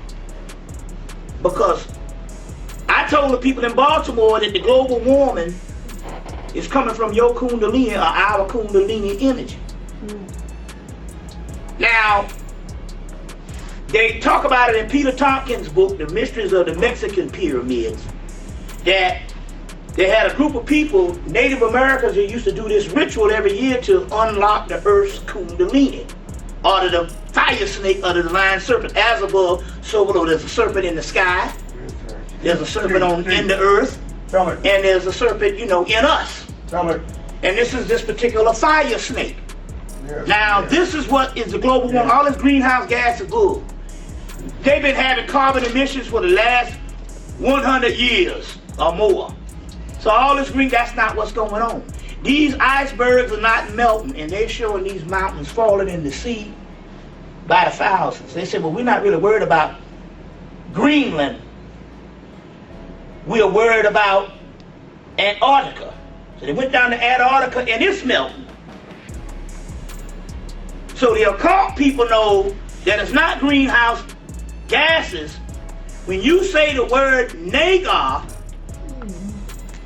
it's a mantra to unleash Kundalini energy. So black people, I say, well, you can persuade the bourgeoisie to stop saying the word, but you ain't gonna get them niggas in the hood to stop saying that in the hip hop group. That is the and if what it is a part of the language. See what I'm saying? But here it is as something that was derogatory that they call us. You see what I'm saying? That now as a result is a weapon to destroy them, because this mantra, when you say it, and if a certain amount of people say the word Nagar, Nagar, Nagar, or nigga, nigga, nigga, it's the same thing. And I'm quite sure we saying this thing every 45 seconds, or every 2 seconds, until they understand that this is a mantra to raise the Kundalini energy. There's a whole book out called Serpent Grill that's out now. Serpent Grill by excellent book. It deals with the serpent around the world and all cultures, from Kemet to all that, and it's called Serpent Grill by what's this guy's name? One is Oz. Let me see this guy's name. Just remember Serpent Grill. You can get it at That's the book? It's a book. Serpent Grill deals with all of this. Deals with all of the serpent mythology from around the world. It's an excellent book. Serpent Grill? Serpent Grill. Grill. G-R-I-O-T? No, Grail. G-R-A-L-E, or just, like the Holy Grail. Don't ask me how to spell. Don't look at me for spelling. Serpent Grill. Figure it out. G-R-A-I-L. And so it deals with all that, but they also talk about the Nagars in there. And you get your boys tape Eugene Adams, Africans in Asia, or whatever, and in there he talks about the Nagars. So this is the Kundalini energy. So they're trying to get the people to stop, but we're saying that this. So what we're talking about here is, we're talking about the 1990s when we talk about these days coming. And even Delbert Blair said, well, he believed that you need to watch the weather, because the weather was the most important thing, because it will tell you things on what's going on, because the apocalypse is going on inside of us, but it's also going on in a world that is directly, concurrently riding with our world. I'm explaining what this stuff is. But a lot of things here, it won't be like the Bible, the locusts and all the stuff that you see in the whole Revelation stuff like that. They're still waiting on all this foolishness. It's going to be the weather. The weather is, so nature itself. You see what I'm saying? They just opened up an aquarium down in Atlanta this summer, and they done had 2 whales die on them. See what I'm saying? 2 whales down. So it's the weather, white folks getting caught on mountains every doggone week. Somebody got arrested. Some guy got mauled by a bear or a tiger, a bobcat. Remember this guy last week? And his wife had to beat him off and stuff. So the stuff is happening, and it's happening with the nature. That's what I'm saying. Every week they got some white folks caught up on some mountain. You know what I'm saying? Right. See the snake that ate the alligator and busted?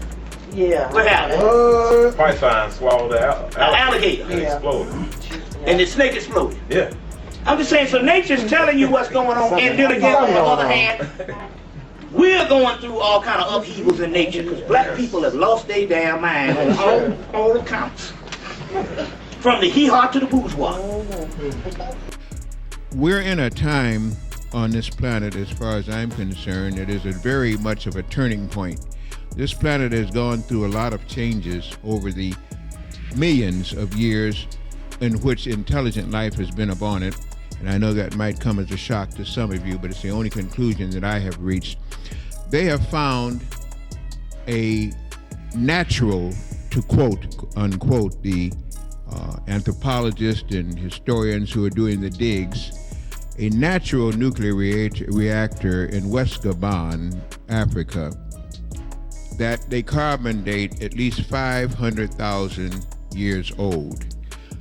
It could have been 500 million years old. It wouldn't have mattered because it was something that should not be. It's one of those artifacts that are there that stare you in the face and you have no explanation for it.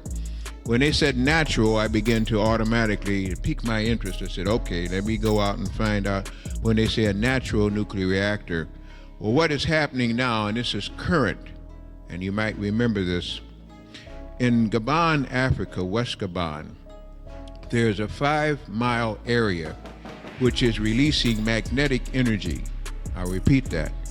In Gabon, West Africa, as we speak, there is a 5-mile area that is releasing magnetic energy. That simply means that magnetism is coming up out of the ground.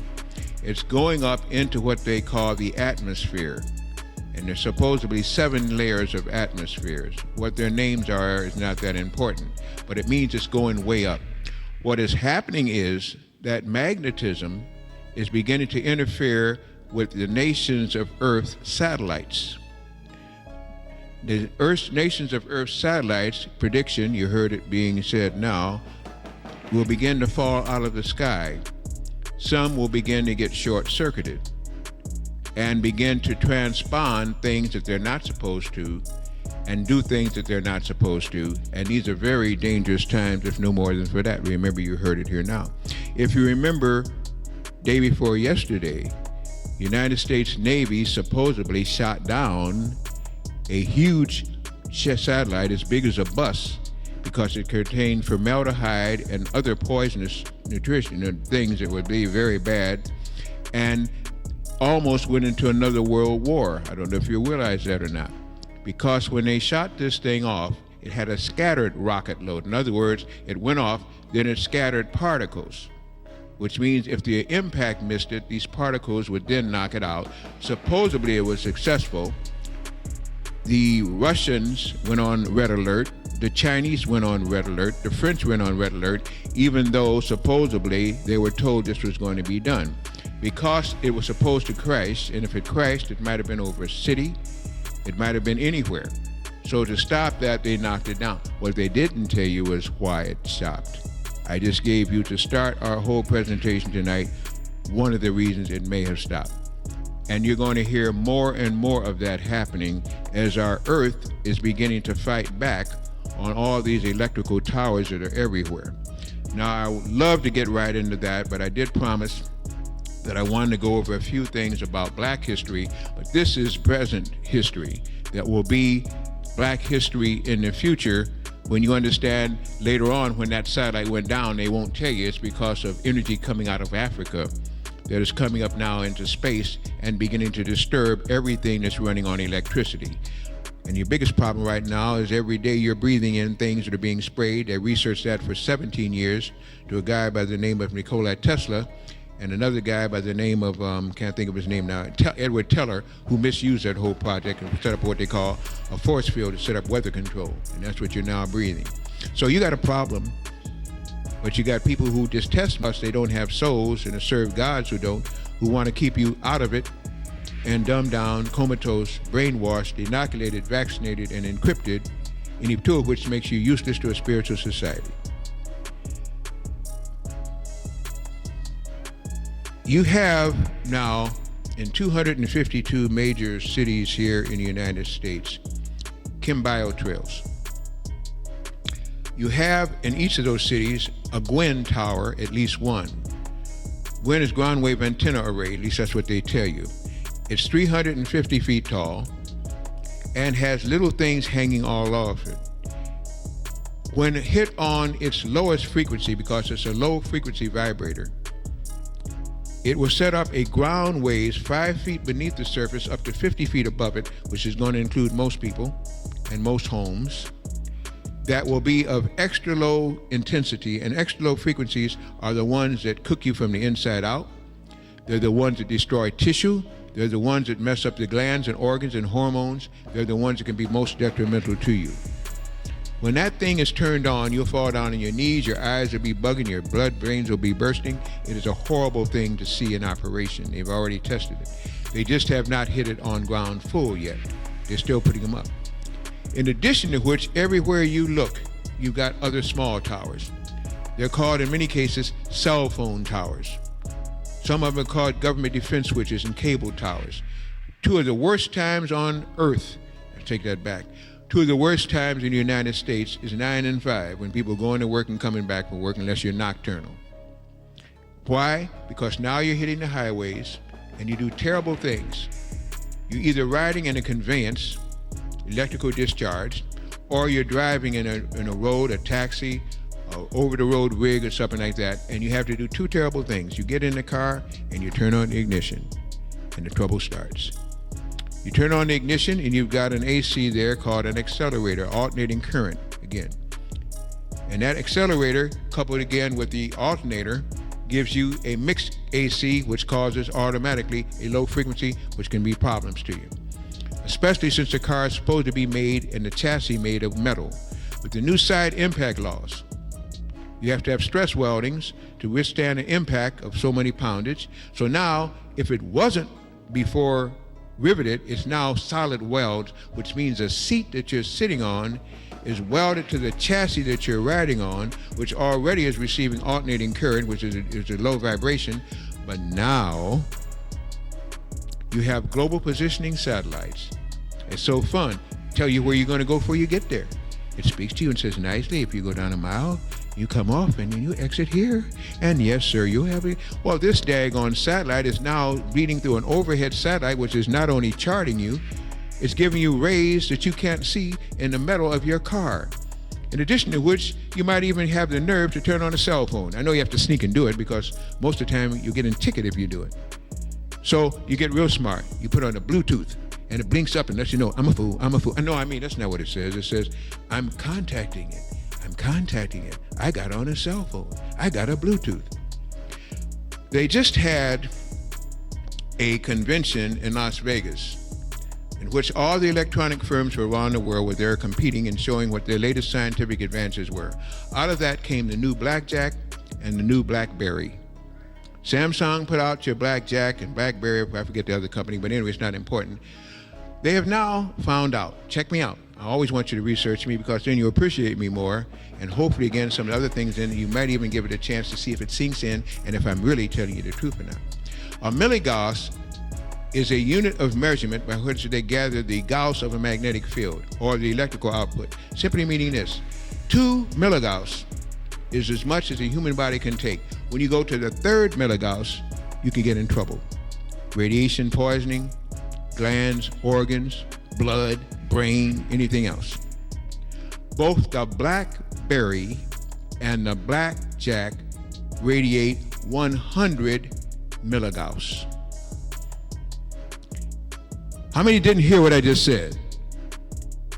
100 milligauss. That's only 98 times more than your body could take, and people are calling themselves getting a smartphone for dummies. That's the dumbest move you can make, to get a smartphone radiating you 98 times over what your body can handle. You're going to see people not only stressed, you're going to see people driving crazy through the streets. They're going to start dropping down arguments. They're going to shoot each other. You haven't seen any death yet. Wait till the heat hits. This is insane. Absolutely abhorrently insane. I don't know no other way to call it. It's idiocy. Unless somebody doesn't want you alive, or wants you sick, or wants you under control. When you're in that car and you put in the Bluetooth, turn on the radio if you got one in there. If you got one, you ought to have another. If you got enough money for one, you ought to be able to afford the other ones. When you got it on AM or FM, it goes by, you hear it. You just got radiated. You'll even hear what is being said in another car. Those waves have now entered into your eardrum, your tympanic nerve, registered on the optic thalamus nerve, and you're hearing and seeing the same thing because they work hand in glove. That's why they have eye, ear, nose, and throat. There's all that one cavity, but the tubes are connected. When you pick up that sound, you got radiated. And if you drive a car for 6 months, every time you get in your car, whether you turn on anything or not, you're getting radiated because the metal is contaminated with radiation. And there's something called a Faraday cage. That's what you're now driving in, because when the wheels turn, there is no ground. And you have a canopy above you and around you in a cage that is full of electromagnetic vibrations on a low scale, which is electrical low frequencies. Which means now you're frying yourself just like a microwave oven. And if you eat food from a microwave oven, please buy a diode before you leave tonight. Let me explain the principle of a microwave oven. It works on a Klystron tube, which is a vibratory sound emission light machine, and it grades out water that's heated. The reason why the plate is cold and the food is hot is because the food has moisture, and the moisture is now heated with radiation, and you eat it as heat. And you're eating pure, raw radiation every time you take it hot. How long do you think you can do that before your body pays? Not long at all. And most of your bodies are already paying because you are eating it to go along, as we said, with the bad water, with the bad air, with genetic modified food, the chemtrails. And then you go and you get a shot. Not a booze, a vaccine, an inoculation. You haven't gone through enough hell. Now you got to go get pus stuck in underneath your skin so you won't get pus. That didn't come out right. I know I didn't say that, did I? You go get pus so you won't get pus. What's wrong with that statement? Let's see. Pus came from Louis Pasteur, who said malicious attacking organisms are afoot in the cows and things in France and in the cattle in France, and that to offset it, you must take the pus from them who set up antibodies and serums, put it into your vein so you can teach your body how to act like an animal so you won't get what the animals had. That's smart. That's real thinking. Oh man, who can think like that? Yet you say you're not a dumb animal and you're smarter than the animals. That's why you're bipedal and have a brain. Well, think about what you're doing and think about what they're telling you. They're telling you that the Creator, or if you don't believe in the Creator, whoever you want to worship, something that made you, is so dumb that he will take a dumb animal and give it powers that you don't have, yet you're supposed to dominate everything on the planet. I can't understand that logic. Maybe you can, and when you do, you explain it to me because I haven't learned it yet. I have problems with that. I have problems with anything that doesn't make sense because I'm not a sheeple. I'm not a sheep. I'm a thinking God man trying to find his creator and tired of human telling me how to do it, when to do it, why to do it, and how to do it when he can't. How can somebody teach you something that they can't do? When we are getting these shots, tell me this. How can you prepare shots in the form of vaccines to give either inoculation or vaccine? One you pinprick, other you actually stick through the endodermis.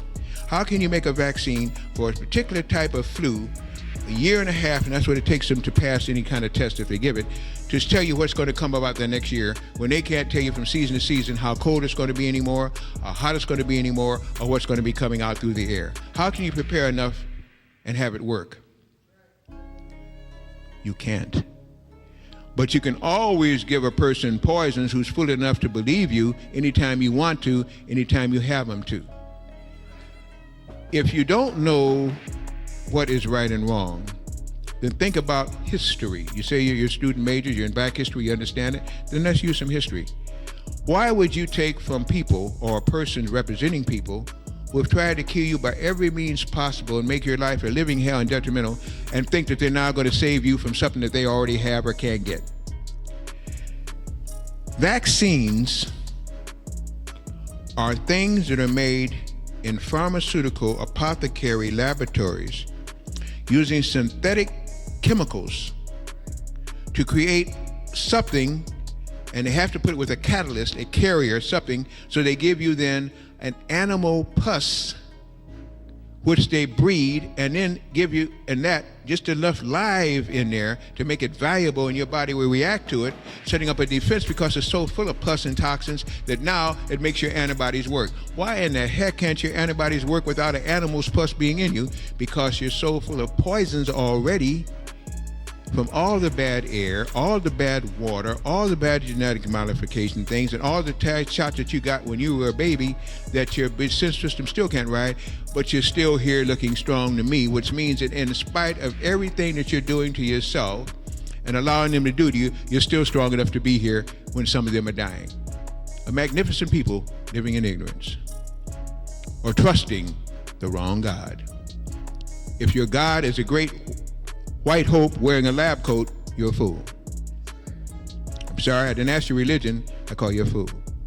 Because history should show you that they mean you no good in general. Yes, there are some that do. Some I'd rather be around than some black people I know. But I'm talking about the scientists, the ones that are making these things and know exactly what they're doing, and you're going and trusting and begging for the shot. It's the flu season, I go get a shot.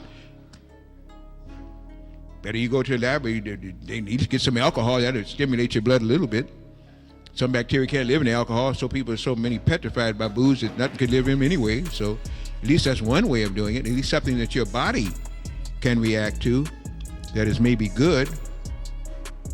They're talking now about getting a fetus and taking the cells from the fetus in order to begin to help you to grow good cells. What do you call it? There you go. What's wrong with your own stem cells or your own bone marrow? Why do you have to use the infant? Your own bone marrow isn't good enough? You can't generate your own T cells, macrophages, out of your own bone marrow? Why do you have to use the infant? They have to, you don't. And every time you take that, you're now taking away the ability of your own bone marrow to produce the T cells as used to be doing, because you've done so much wrong otherwise in general by wrong eating, drinking, thinking, and the vaccines that have already made you low in vibration, that now your body won't produce it. Your body's bone marrow produces every cell you want that can keep you ageless, or at least retard the aging process, if we didn't have all the daggone drugs, poisons, toxins, and breathe them every day of our life. And the stronger you get, the more they tell you better go get some more shots, some more encryptions, some more mind control to make you die faster, and you're still not dying on fast enough. You are a wonder to behold. You ought to love yourselves because you got one of the best bodies ever produced and just don't seem to know it. There's a thing called mind control, and you might see how this works at a lot of places. I don't know where they might practice this in, but tomorrow there are many places that will open up the doors and you'll go there and they'll practice that with you. And there are places in Congress where they meet in a round cylinder place called the Congressional Hall and the Senate chambers. And there are places in every state, every jurisdiction that you see that have all these little funny things on them, dome-shaped, you go in there for justice. Where you're getting in, folks, is that way back in 1967, a man by the name of Tom Valentine invented what he called a neurophone. 67, 77, 87, 97, 107. 40 years ago. And you would think that they hadn't progressed in 40 years on how to get your mind under control. Well, they have. Anytime you're in any place where you have a speaker, a singer, a performer, a movie, that's why they have these cineplexes going on now, not only to save money, but to get you corralled under one dome. And once you do that, you have a brain that has two lobes, 5 divisions. You have your left brain and your right brain. One is called logical, the other is called rational. Actually irrational, because the right brain is like a 5-story building, a block square, and the left brain's like a Quonset hut. You've got the left brain controlling a 5-story building with everything you can think of in it, and this is where we give most of our attention to the so-called logical brain. So once the logical brain, which supposedly differentiates and teaches you right from wrong, makes you use logic and governorship by logic, once the left brain is occupied, logically looking at, singing, dancing, whatever it is, and getting your attention, the right brain can be easily accessed. When the right brain can be easily accessed, interesting things happen.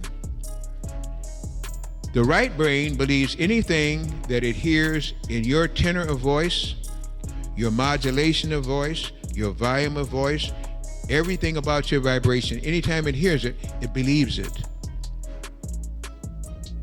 Under hypnosis, you deaden the left brain, the logical reasoning, conspiracy brain, and you open up the right brain.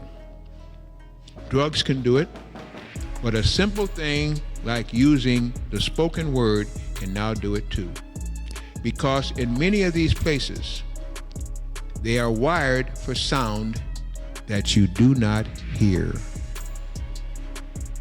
They're wired to work on a frequency that the left brain doesn't pick up, but the right brain does. I have a workshop. That's the way I got through school so fast people couldn't understand. In fact, they accused me of cheating. I didn't have to cheat because the Creator had already cheated for me. I found out an easy way to access the right brain which forgets nothing, and how to tag it, call it up when I need it. It's still doing it, but now it's doing it without your control. The key is to be able to control the genie, the jinn, the wonderful spiritual inside you that begs for freedom and gets locked up.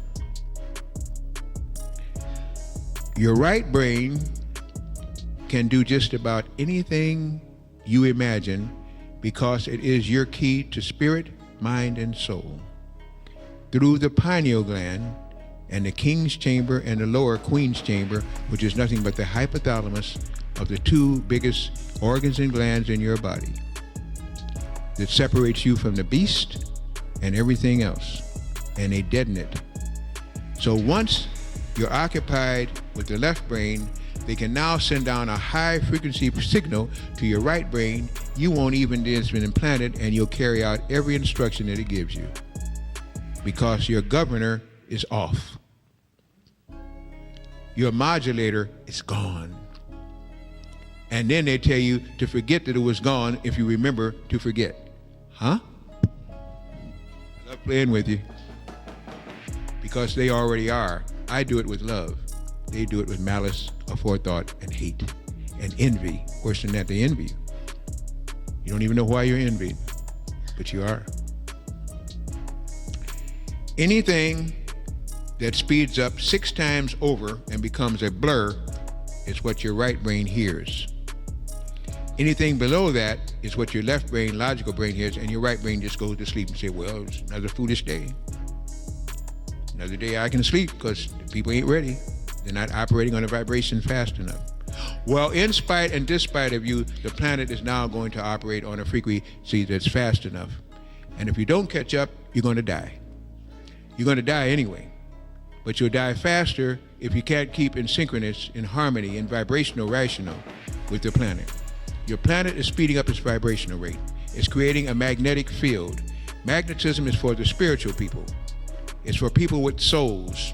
It's what our planet used to have before the moon was put here. This time, there's a battle between born have no souls and the soul womb-borns who are just beginning to find out how you fought the battle and licked them before, but now they're licking you, and you know what they're licking you in. Because it's a time when you're going backwards instead of forwards. And as you try to awaken, they put more stress on you. Reverse mortgages, subprime loans, bills sending twice a month to you, taxes overtaxing, depleted uranium, shots, vaccines. Here comes the next flu. Here comes the next epidemic. Here's something gonna fall on your head from space. Anything to keep you so stressed out that you cannot take time to meditate and to think. Anything to make you think that material things are the only thing you have in life when you were born here to learn that the spiritual value is what you really must come back to. It's a spiritual. Well, the black, just like the black that you have in your judges, has its origin and its roots with Osirianism, God of the perfect black. God of the perfect black. from blackness everything comes. So they understand that it is the ultimate power. And so they wear all the black and all this particular thing because ultimately they understand in order for them to fake that they are the original people, it has to be done through a serious culture of knowing just about what we dealt with. Now they understand, and like I say, they worship or they study the Kabbalah. Now in this movie, when you go see it, you're gonna see them. They're gonna walk up on a room and Melanie Griffin gonna say, you know, we study 13 hours a day. That's what the little boy is gonna be saying to her. And basically, they study the cosmology of the universe, and you best believe it's not just the Kabbalistic side. They even study the Egyptian side and anything they can get their hands on, so that they can stay and reign supreme. As a matter of fact, there's a war going on right now in the white world with a lot of these occult people. And what it is they're complaining that whenever that the Jews have two types of oaths. They have an oath. They take an oath to Israel. And that oath is when they go out in the public world, whatever they experience within any other secret societies or any other organization, they have an oath to Israel to render that knowledge and that spirit, and any type of secret that they want to the rabbis and the head of their community. So they have an oath to override any oath that they take in public society and in private society outside of the Jewish society. So they got a war now that you got them that come into these particular organizations, and because they only have an allegiance to so-called white Israel, that there is no secret too great that white Israel don't supposed to get. So there's a big occult war going on around the country with these people, with these Hasidic Jews or whatever, trying to corner the market on all knowledge, because they know ultimately that we are the original ones, and they are an imitation of Israel, or basically, is it really? Is it really? And all. So that has a lot to do with it. So you best believe they don't just study the Kabbalistic aspect. They are into just about everything they can get their hands on. Well, why not? They are not the original Hebrews no way. So obviously they have to get their hands on all of it to make this system whole. You see. Now, are they using the magical and the yeah, they are the main ones. As a matter of fact, basically, late in my studies, I found out that in actuality, they are some of the primary figures that is behind most of your holidays and different things like that. They do certain. Why you think they got all these Jewish holidays? You think of people that can't even trace their history back to Spain. What the hell they got all these Jewish holidays? That's because they are constantly trying to do certain rituals to make white civilization stay on top. As a matter of fact, let me explain this to you.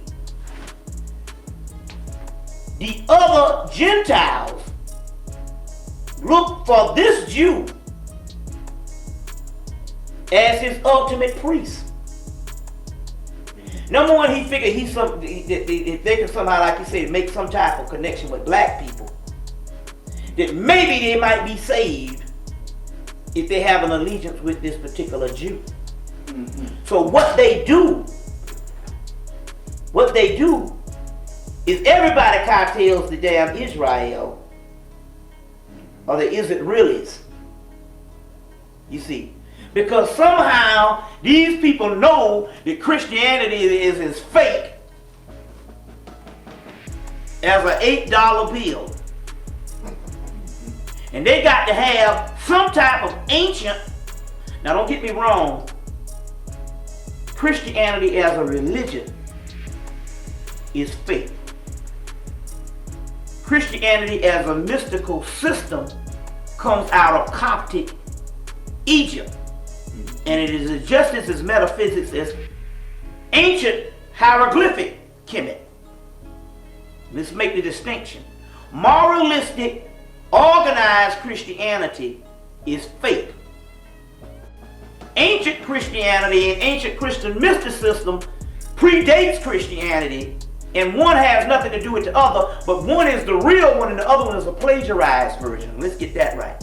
So we're talking about the fake plagiarized version where you historicalize the ancient Christ or the soul is in all of us to put it and relegate it to one man, stringy-haired man walking around Jerusalem, who mystical Christ.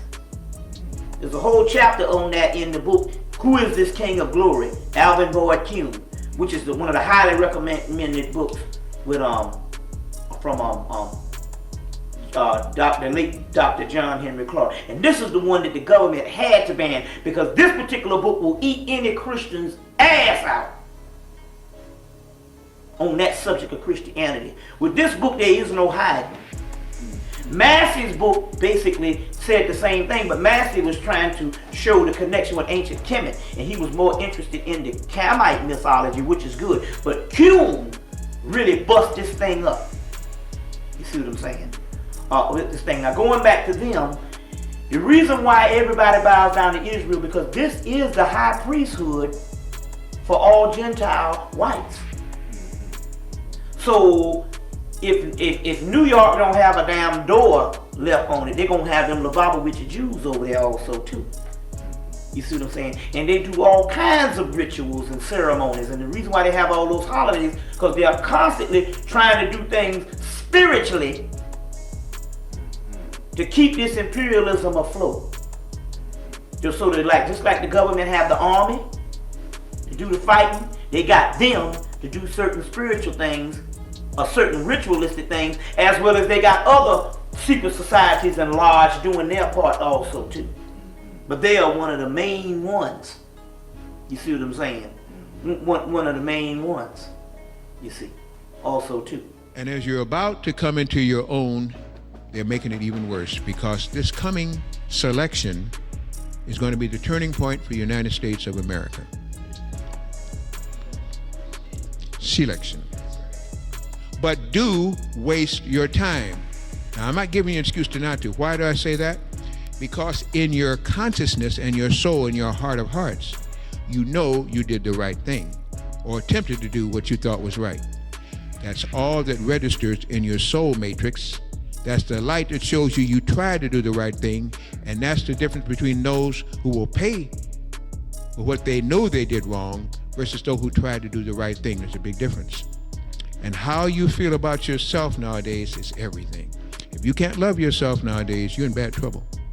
Find fault with everybody, but who you should find fault with, yourself.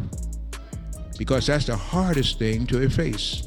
Critical analysis of self leads to that statement from that movie, you can't handle the truth. Start your war in yourself. Win that battle before you start fighting somebody else's and telling them what they should do. I'm not here telling you what you should do. I'm here giving you facts that I hope you'll find are truths.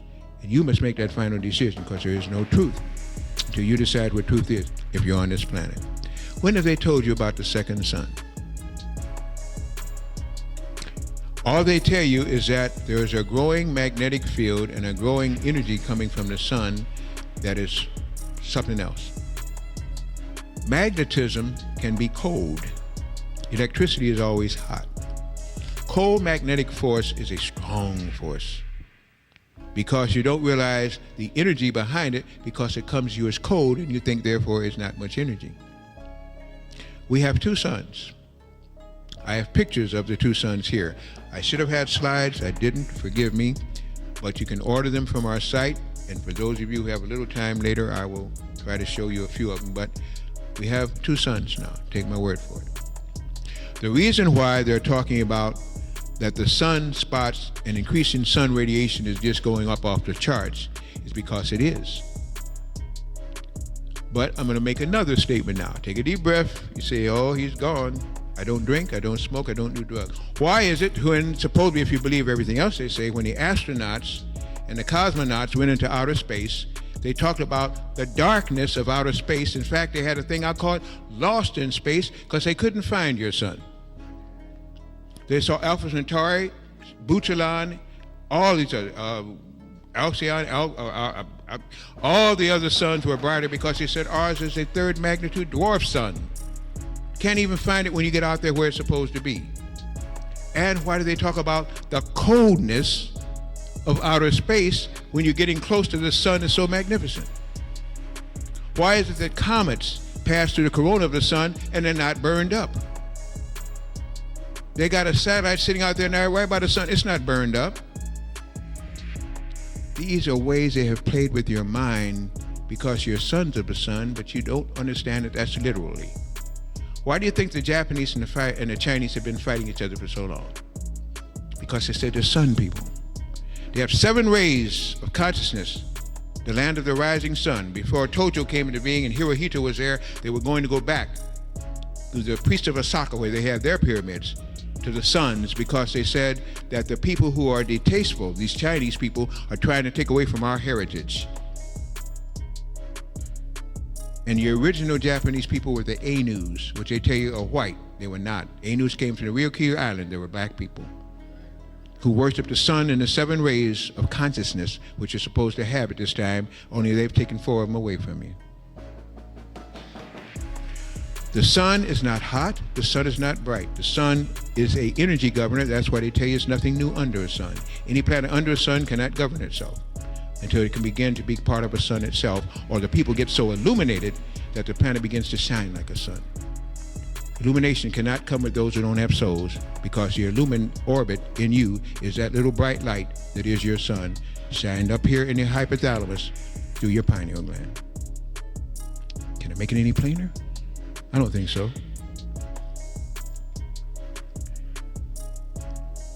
Our Earth asked for help.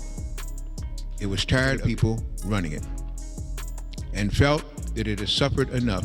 And seemingly the creator or whatever intelligent life form might be out there said, you're right. So you're going to go forth, but the only mitochondria on you allowed to go forth will be those that adapt. The working part of your cell, good as any. You are the working part of this cell, which you call a planet. And as you go, if you're cancerous, so will this cell become. If you're stable and not a free radical, the cell may be stabilized. The cell is trying to fight off its cancers, so it's called for the biggest X-ray machine, the biggest energy provider, and said, I need 2. I need 50, and you're going to get 50 suns if necessary to make this planet what it must be. Cold, magnetic, spiritual energy, because they can't take the light. They can't handle the shine of truth. You can, but not when you're dumbed down, comatose, brainwashed, inoculated, vaccinated, and encrypted, any 2 of which makes you useless to a spiritual cell like our planet. Are you hearing me? The reason why men fight wars on this planet is said because the sun affects them. They become cathartic. They become sunstruck. Too much energy. They don't know what to do with it. And of course, every time that you see the sunspots, you know wars are going to start and things are going to go bad. Now let me reverse that and tell you the truth. Sunspots, solar prominences, solar flares come out when people down here start fighting, get all upset and turn non-spiritual. It causes a flare to come out from the sun because the earth is asking for help, and that energy is what keeps the earth going, because there's another sun inside the earth and we're part of sons of the sun. It is now asking for help. because already people down here are acting up. That's what causes the sun to act up too, because you're not acting in harmony with your planet. Your chakra of the creator, you've just misaligned. And your chakra planet cell must be corrected. How many heard me? How many understand what I just said? Come on. How many didn't understand what I just said?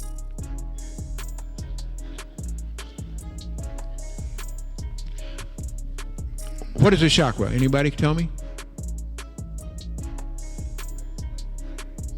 It's a what? Okay. Chakra is a wheel of life. It spins to the right in most cases. Centrifugal force versus centrifugal force, which is to the left. Things that are bad on the planet spin to the left. Things that are right spin to the right. Top of your planet spins to the right. Bottom of your planet spinning to the left. It's out of balance. Equatorial, out of balance. The chakras are energy centers. We're seeing one energy center, which we call the sun, which is a complex of so many other chakras. It's a shame.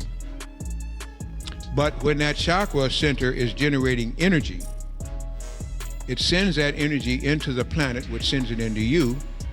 And this is why they used to teach you to go barefooted and bareheaded when you could in the grass, because now you're grounding out and pulling in energy at the same time. When the last master race was here, when I say master, I'm not talking about what Adolf Hitler said. By the way, it was not even his name, by the way. By the way, his name was Bernard Adolf Schicklgruber. You look up Schicklgruber, the grouper for shekels. His astrologer's name was Hitler. When his astrologer died, he took his name. He's Jewish. I didn't say a Jew, I said Jewish. But let's go on again with this other. When you have now a chakra sending you in energy in the form of a sun, it must be absorbed. So when the planet needs help, it takes all that energy through its polar openings and through its cave entrances, absorbs it, sends it down to its soul, which is the cell governor, another luminous body deep inside the earth, not molten lava like they're teaching you. It then re-radiates it out as magnetic energy, which comes up through the poles and through surfaces, just like in Gabon, West Africa now. And that energy comes up. It then begins to correct all the electrical circuitry, which makes you act crazy and makes you act on a lower vibrational plane, and begins to give the spirit a chance to live and helping to renew and revigorate your own planet. That's why you have two suns. In lieu of that, what are they doing? Putting up more towers. The towers of terror, the towers of power. Everywhere you look around, you see these big towers. You think they're there for nothing? You think they're there so you can better, can you hear me now? No. Well, then we put up more towers to help you hear better. See less, feel less, but hear better. They're playing with you. Those towers not only can conduct low frequency better and amplify it, they stop the higher frequency of spirit from coming in and distort that field within you, which is going to make you sick and imbalanced because you have a soul. The wars that they want you to fight now are only to stop you from ascending. They're giving young men and women at the cream of their life, 17 to 30, 34 shots before they can come back, and if they come back, you don't want. When these young men and women trying to get education, so they want to get, they go to school so they can come, and they go to war so they can come back and go to school, not knowing they're so messed up after war, they can't go to anybody's school and learn anything that's right, but they're not going to teach them anything anyway. Teach them to perpetuate a system that's going to grind them under, and therefore they're now fodder without a mutter. I like to play with you.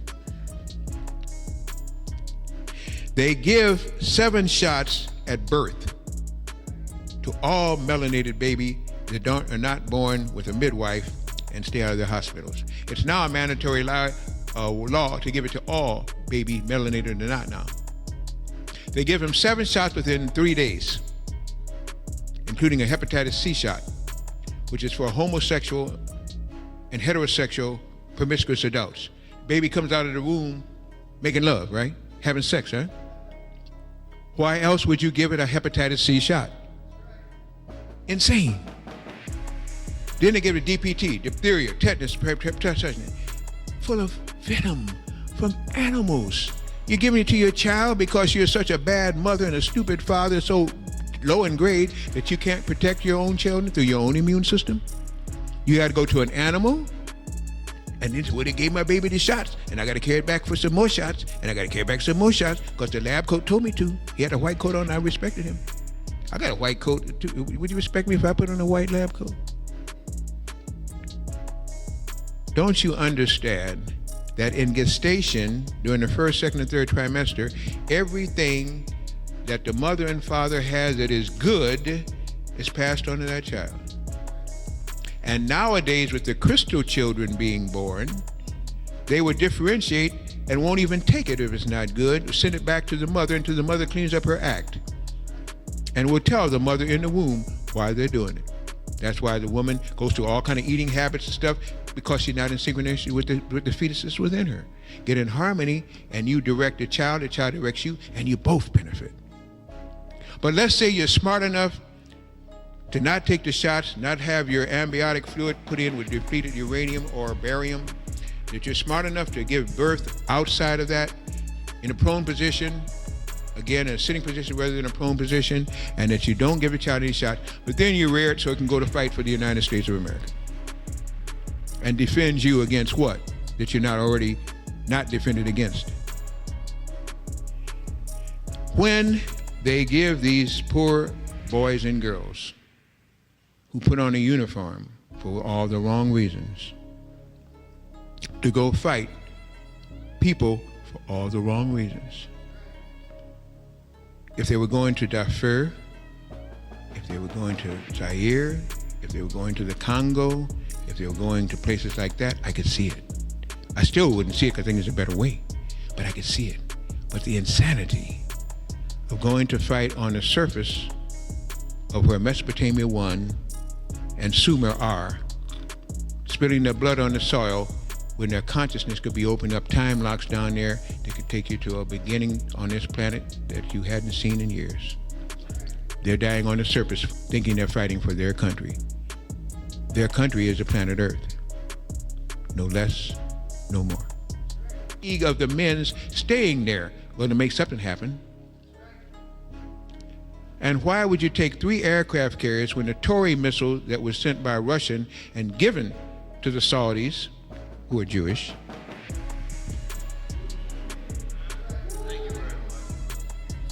the ruling class, they are, and give them all of this power with the Tory missile, which can move at Mach 2, which is at least 1,500, and they always lie, so it's probably going to go 2,000 miles an hour, which zigzags 10 feet above the water, which could not, I mean, you just lost 3 aircraft carriers. I don't care how you carry it out.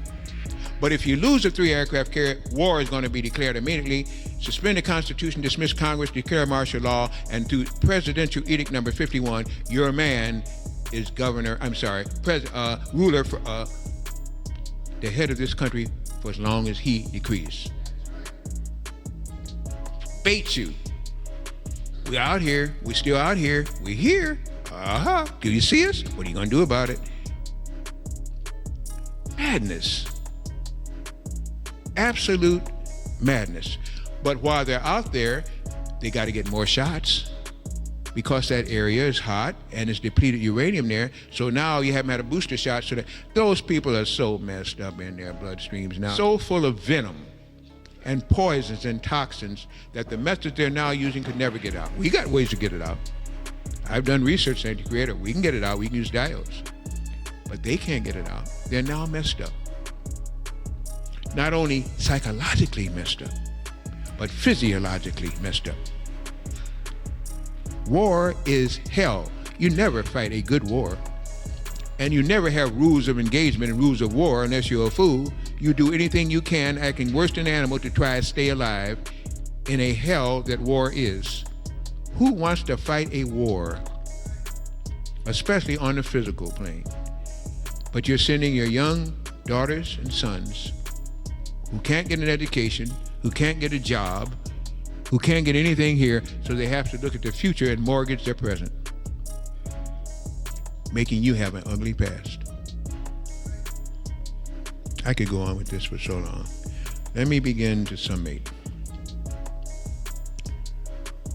One solution to the electrical problems that we have are diodes. I didn't bring all of my diodes because we have a website, and I hope before you leave here tonight you will write down the website. I do have some cards, and hopefully from the cards you can also access the website. But I do have here 3 different kind of diodes and 1/4 one to just show you how it works. The diodes are devices that utilize crystals, magnets, and a secret formula. Don't try to back engineer it, you won't be able to. I've had some brothers to say, well, you're working for a white man because you don't manufacture it. I said, well, if this white man had not done something that a black man hadn't been able to do here, I wouldn't have got it in the first place, but simply meaning that there's a story behind how these diodes came about, and I'll simply share it's a very metaphysical one. And the man gave up his life to get these to the population of the earth, and that's the truth. The cell phone diode, which is a little button that looks like this, goes on your cell phone. The smallest one, the biggest one, it goes on it. It is amplified. What it will do, and on the picture on the back, it shows you how it just sticks on your cell phone. It will change either the frequency of the energy being transmitted by that cell phone, or it will lock in your own electrical field, causing the magnetic particles of that to solidify and set up a shield against it. Energy enters from your left, goes out through your right. If you block it on your left, if you have one, putting it in your pocket, it will help.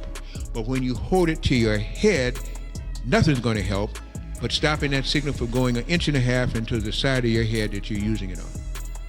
And as I said, if you have a Bluetooth, it's going to amplify it 3 more times. And if you got a headset, it's going to do it again.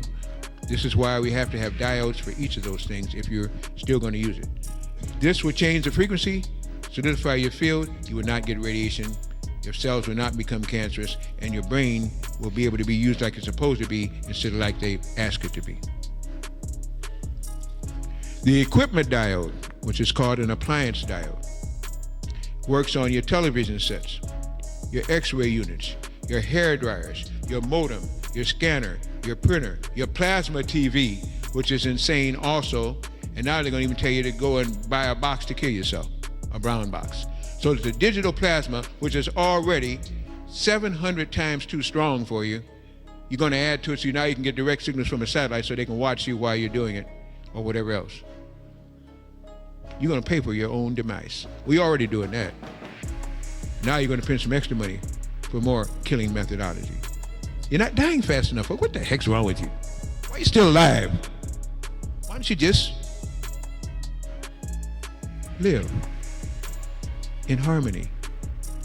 Because you're the strongest people on the face of this earth and one of the least intelligent. Not because your aptitude is not there, your aptitude is past intelligent. You're supposed to have wisdom. Nobody can tell you you're intelligent, your wisdom will show it.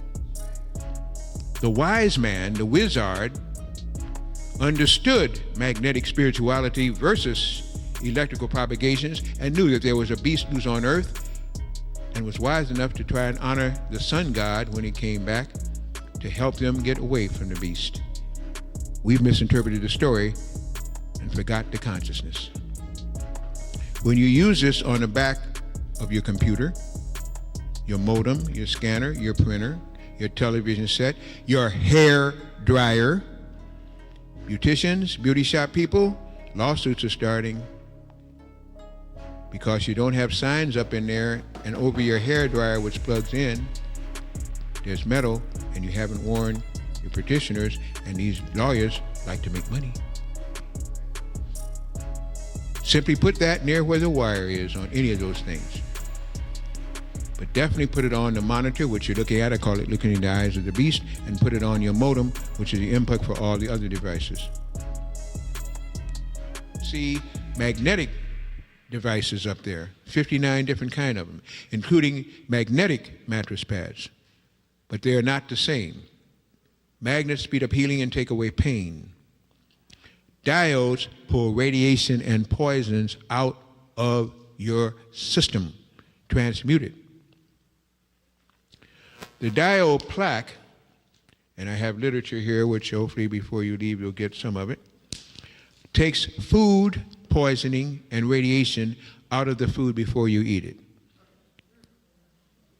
Every problem you've got on these bases, there's a solution. You're not buying into the solution because you never heard of it. Why haven't I heard of it before? Well, how many times people have come and told you what you just heard me say tonight? First of all, they either don't know it or they're too afraid to say it. And if they do, they won't do it logical enough where you can buy it. And if so, they don't have the credentials by which you say you can take on the physicists when they come to argue with me. So they don't go there.